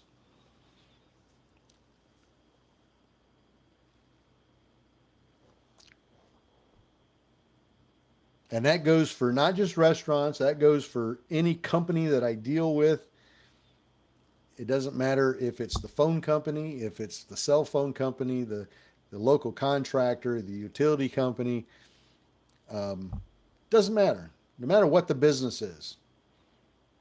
If I'm getting good customer service, I am a loyal, very, very loyal customer. That goes for banks, everything. Doesn't matter. All right, let's take a look at our 9 o'clock. VCIG secures messaging platform from Kogia or Sogia, however you want to pronounce it. You got VCIG moving up a little bit on a press release. Let's see, STRC. Sarcos Robotics is now Paladine AI. So it looks like we have a little bit of a name change perhaps here. NRGV, price target change. SCLX responds to product composition questions. BETR, nothing there. TLS, price target change. TTOO, new publication on a product.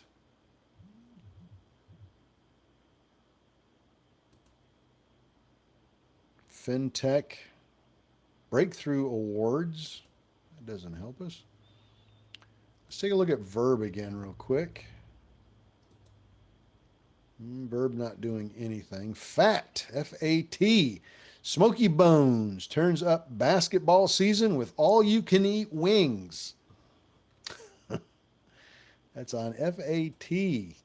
Fat Brands. Appropriate name. Nothing on that one. FGI, fourth quarter information. So we really didn't get a whole lot at 9 o'clock either. 9 o'clock's been slow. Oh my. So let's take a look at FSR again.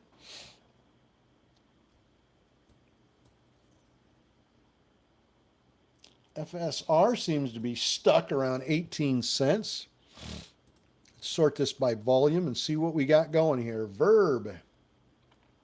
Well, we had a big mover this morning over to TPHS. That was a big mover for us this morning. That started out at around, let's see, it closed, it was at about 10 cents this morning at 7 o'clock. And out of nowhere, that one popped up to 34 cents. Right now, it's currently up 198%. It was up well over 200% earlier. So that was a nice one. VCIG, B. Carter, took it from $1.22 to $1.35. STI now hitting some new highs. STI.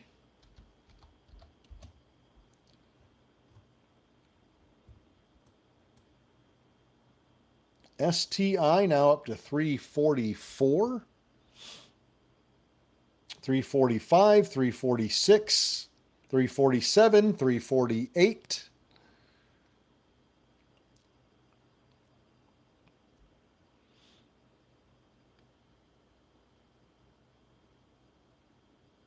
We'll see what happens with STI. Let's see if that pulls back.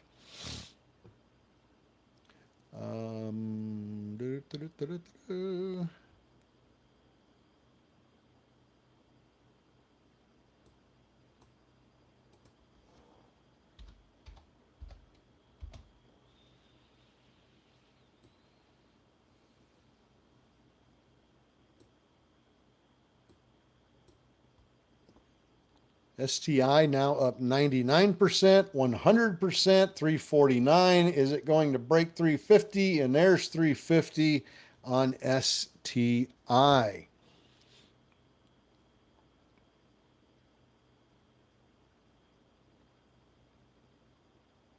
Little pullback there on that one now. So we've got two 100% runners this morning so far. Relatively slow on that front, I might say, but I think a lot of it has to do with the computer problems. Is anybody still having issues this morning with their platforms? Anybody still having issues with their platforms this morning? Or did NASDAQ get this problem fixed? Let's hope they got this fixed.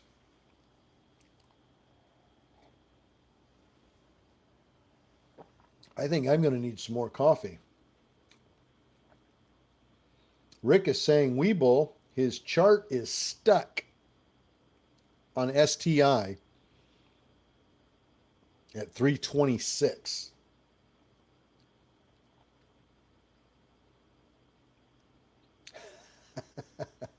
Bagman says he's still having problems because he still has some bags. Still glitchy. Terry says it's still glitchy. So again, be careful. WLDS at 71%. WLDS up to 80. 79.5. Let's see if we can break that high at 84 cents. That would be sweet. If you guys will excuse me for just a second, I'm going to get a fresh cup of coffee.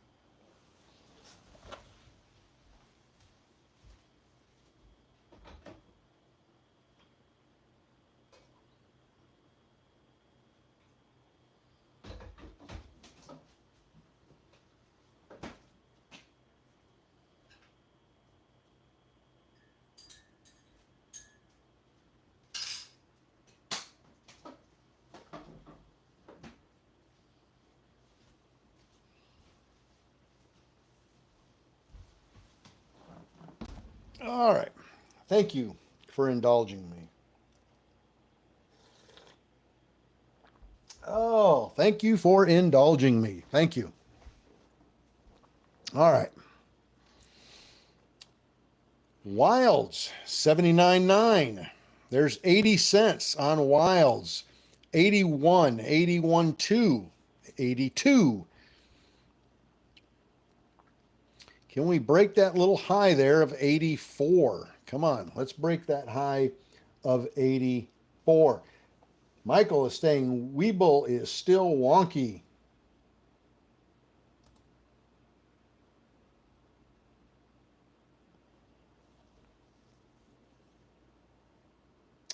You have any problems with people pretending to be you? All the time. Mr. Martinez, all the time. I get people that contact me every day, and I'm saying this literally every day. Somebody contacts me and says, "Hey, I got a message from somebody, and I'm not sure if it's you or not. And they want me to talk about how my trading went yesterday, or they want me to talk about cryptocurrency." And I have to tell them, it's not me. It is not me.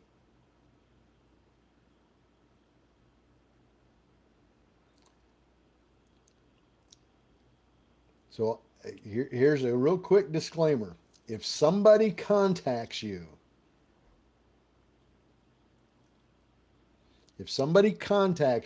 and says, "Hey, how's your trading going today?" It's not me. If somebody contacts you and wants to talk to you about crypto, or they want you to go to another app, and it looks like me, it's got my picture, it's got my wolfpackcommunity.com stuff on it, it's a scammer. Always remember, I do not reach out to people just like a cold call where I just reach out randomly to people and ask them about their trading, or ask them how their day went, or ask them about cryptocurrency. I never, ever do that. So if somebody's reaching out to you to talk to you about stuff, or just ask you how your day's going, it's not me. It's a scammer.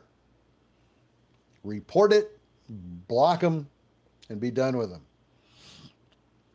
The only time I will ever reach out to you to talk to you is if you have reached out to me first. If you've reached out to me to ask a question or make a comment to me, I will try to respond. But I will not contact you cold out of the blue. You get a message from Wolfpack Community, it's not me. So there's that. Webull way behind. Webull still wonky. GOEV. Let's take a look at that again. Stock rises 24% after plant approved as a foreign trade zone. So GOEV still climbing. Nice climb since 7 o'clock this morning.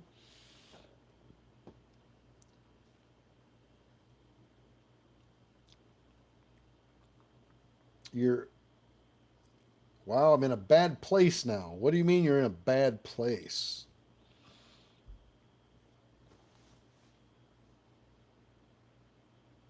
Wave D.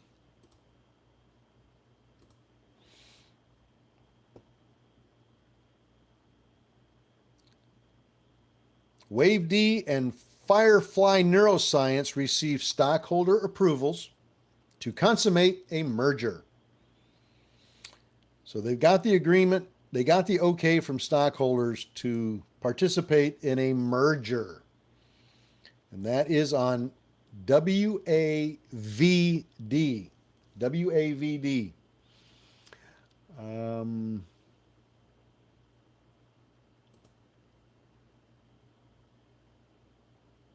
That's a price target change. EGIO, price target change.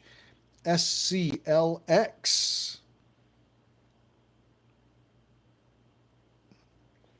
Provides response to product composition questions. That's fluff.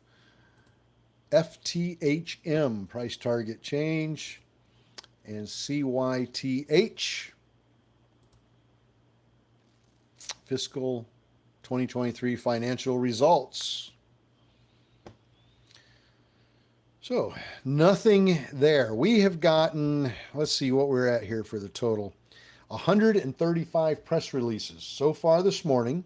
135 press releases, and we've really only got just a handful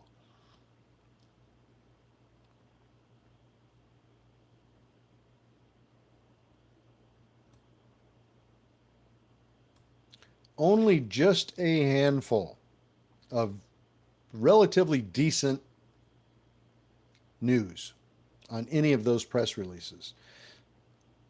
But we're still hanging in there. And if you've noticed, I've stayed with you on TikTok quite a bit longer than usual.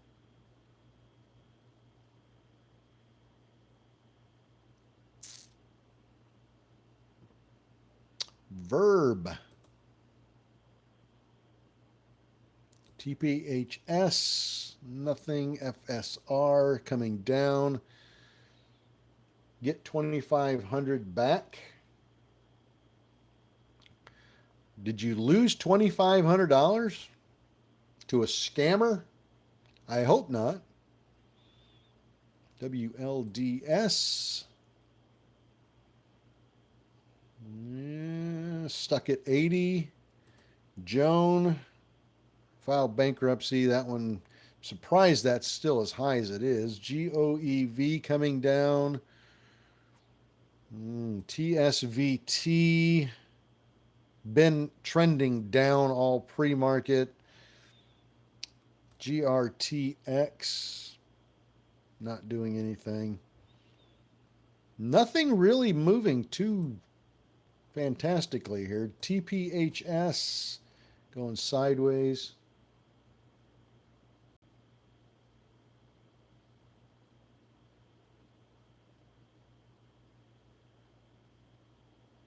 And didn't confirm with you. So you gave a scammer 2,500 bucks? Is that what you're telling me? I hope not.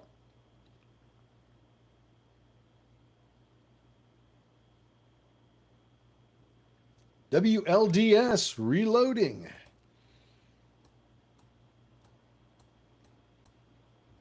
Oop, I got a glitch here.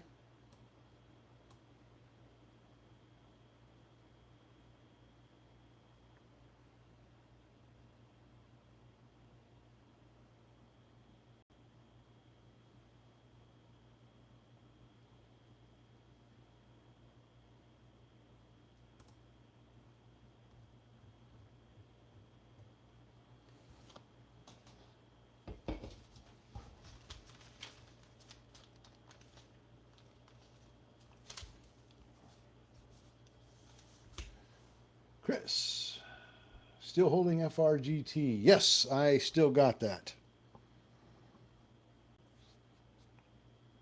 Still got that at $2.05. $2.05.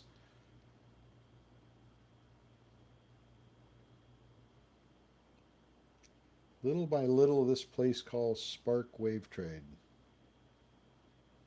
No, never heard of it.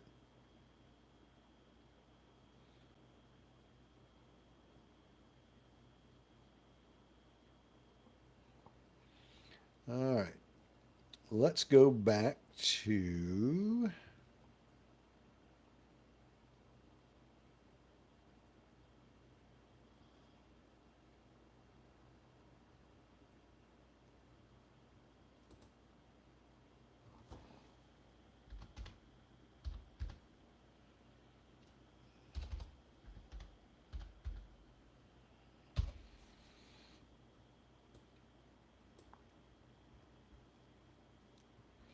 did anybody get that wave D? Did anybody get some of that wave D?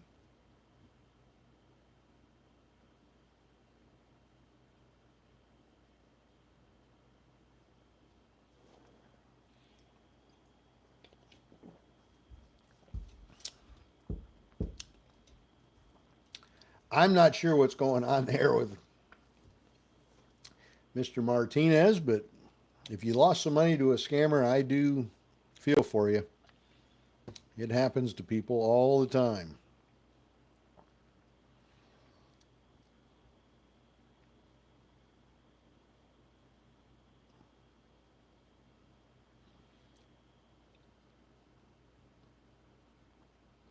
Wave D, 326 to 477. That's a nice trade, Peter. RVSN. Let's go back to some of these volume runners. TPHS climbing again. STI sideways. WLDS trying to push up. GOEV pushing up.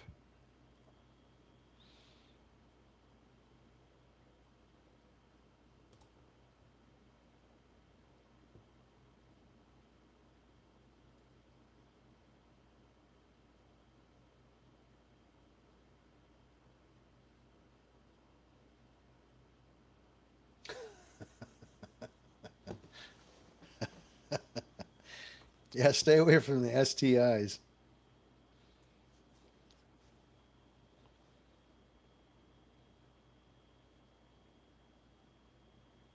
Ah, he said he lost lots of money, but making it back with a certain website. Oh, I got you. All right. I got you. Scammers are everywhere. Everywhere, everywhere.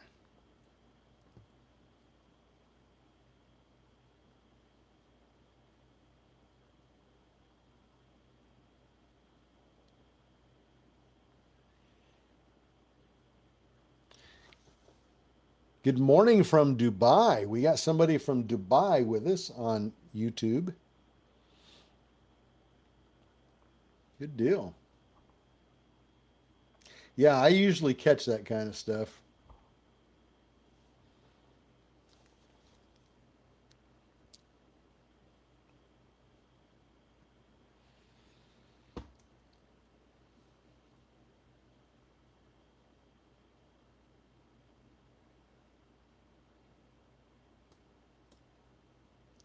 Can't help you, Mr. Martinez. I cannot help you. I don't know anything about that stuff.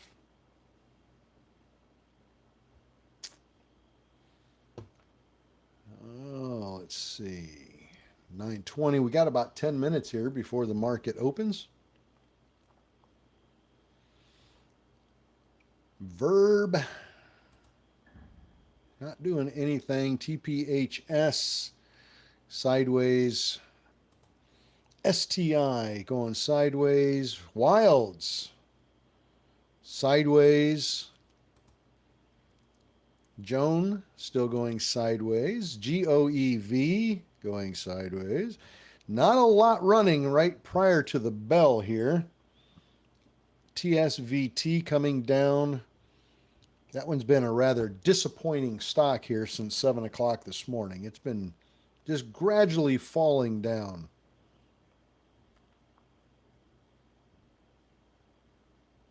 Smack that ask. That would be great, David. AMLX, watch for the share boost.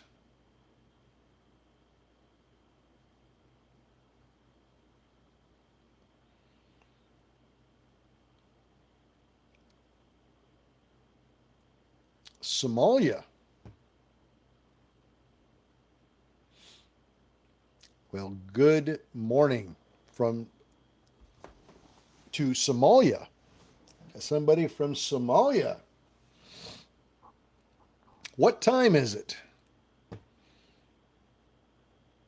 In Somalia right now.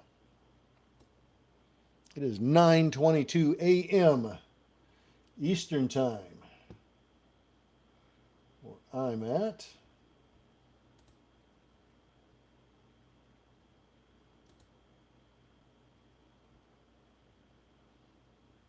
ICAR, possible double morning star. UCAR, Correction on that, UCAR. Let's take a look at the 5-minute.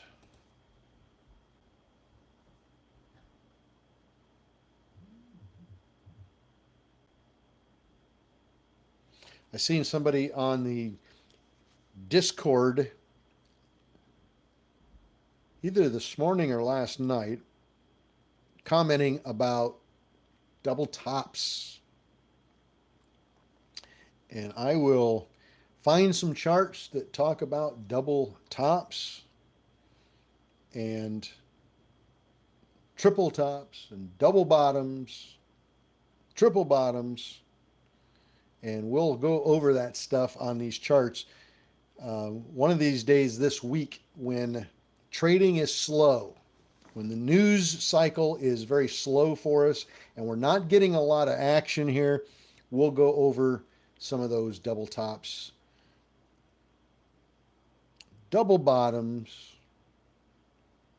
some of those different chart patterns. I'll find some good examples of them and we'll talk about them. And if we're lucky, we'll get a stock that we're currently watching that is doing that. All right, we got 5 minutes. My ex-wife has a triple bottom.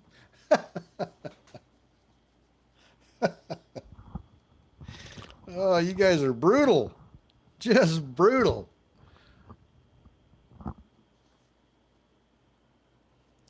Ela, good morning.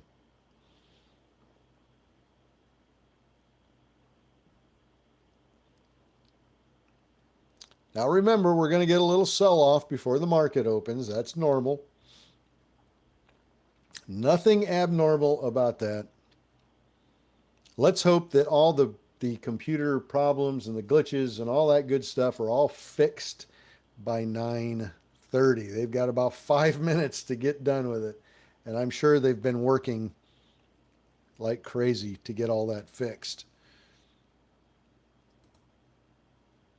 Maybe we'll read or hear something about it in the news today. Maybe if we watch Fox Business News today, they might mention the NASDAQ problems here in pre-market. TPHS pushing back up, as you can see. It's starting to crawl back up there again. Got a nice 4 beautiful green candles, all starting to work their way back up again. So keep an eye on TPHS coming into open. Terry, I'm going to do a video on it. See what kind of response it gets. Very cool.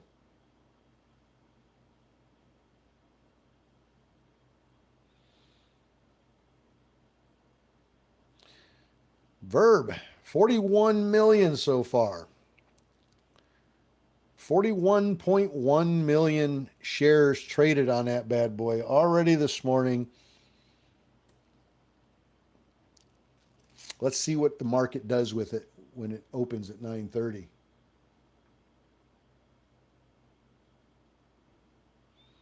CNBC scrolled it across their ticker, the problems with NASDAQ this morning. So that's something. Be interesting to hear from somebody.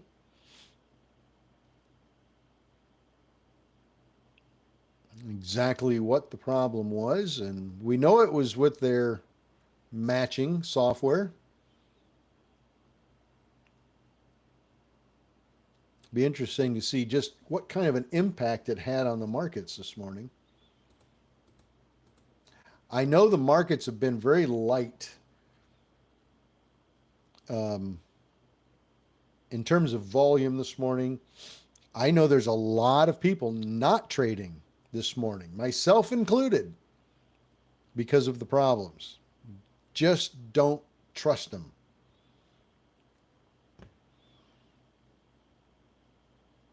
The odds are not in our favor to start with. We don't need to add in computer glitches and make the odds even worse. That wouldn't be very smart.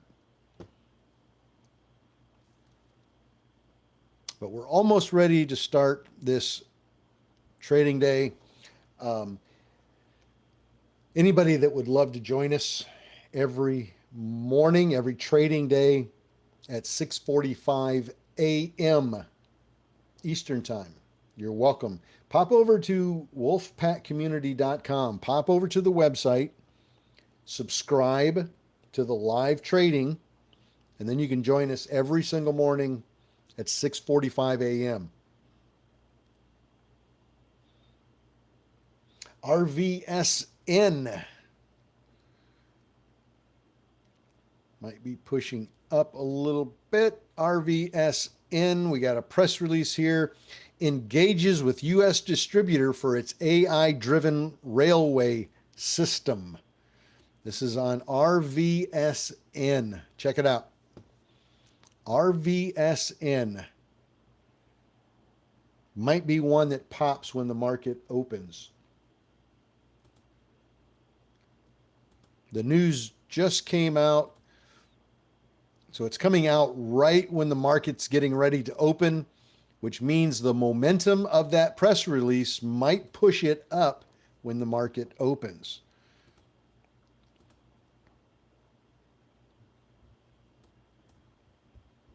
So take a look at that. It's only up 13% right now.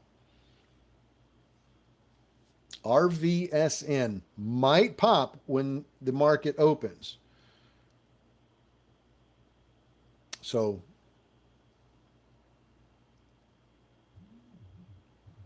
I'm not telling you to jump into it. I'm telling you to at least just go look at it, because if it does, at least you can say, Jeff mentioned that one. I should have went over and checked it. Darn it. But at least check it out. Here we go. 9:30. The markets are open.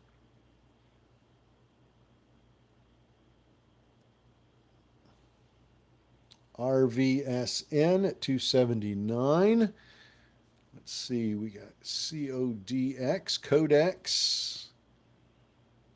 CEO to deliver keynote address at Markets and Markets in 2024 in London, England. Well, that's nice of him.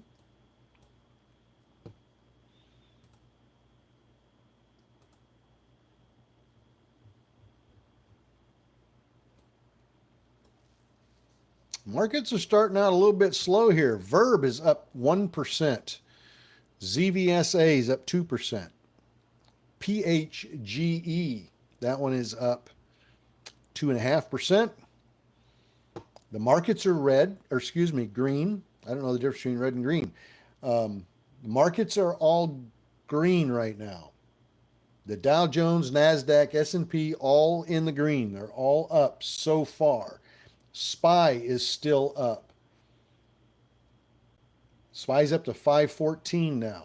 Let's see if we can get it back to 516, 517, where it was at last week. Russell 2000 is up. XBI is down. RVSN, the one I told you to go take a look at, is up. It is up.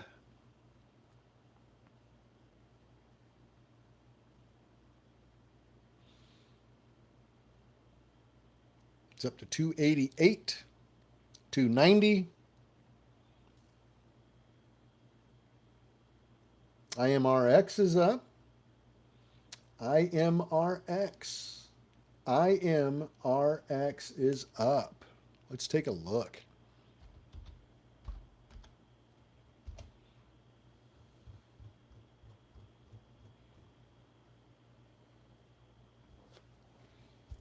Looking pretty good.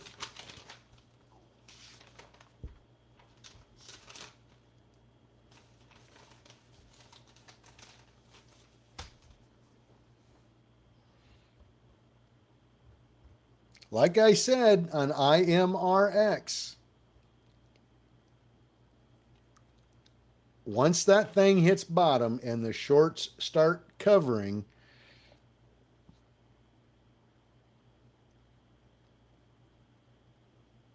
because it's heavily shorted, once they start covering, the price is going to go bananas. Mark my words.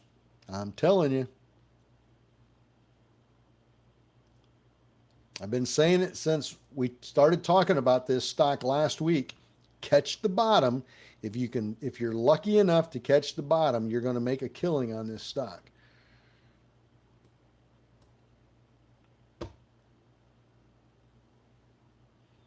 GOEV up 9%, 10%.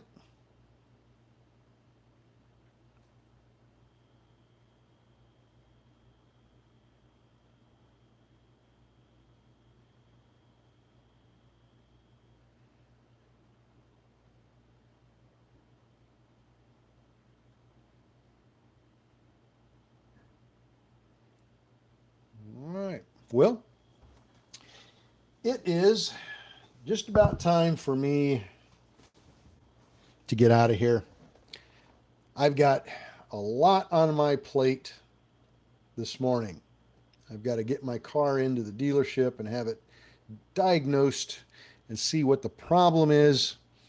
I've got a lot of errands to run this morning, so I'm going to cut out of here and I will be back with you guys. I'm going to try and do 4 p.m. today. I'm going to try to do 4 p.m. I'm going to do after hours. So we will catch the 4 o'clock press releases, the after hours press releases. We will try to catch those. So I will do a third shift today. Keep an eye on IMRX. Let's hope that one pushes back up. I want to see this thing absolutely go bananas. So yes, I will do a third shift today. Now that'll be 4 o'clock Eastern time. So if you're on California time, that's what, another 3 hours? You got to add to that.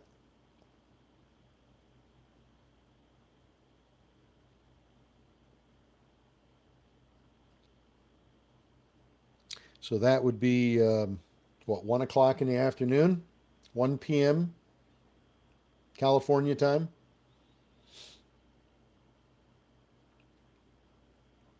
So I will see you guys at 4 o'clock Eastern time, and we'll try to catch after hours press releases. If we get some, may not.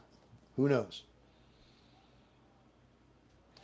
So anyway, you guys have a beautiful morning. I'm going to go get my car looked at, and until then, have a blessed day. Watch your trades. Don't get caught. Keep an eye on the glitching in case these computer problems continue. We don't know. But until this afternoon at 4 o'clock, you guys all have a great day.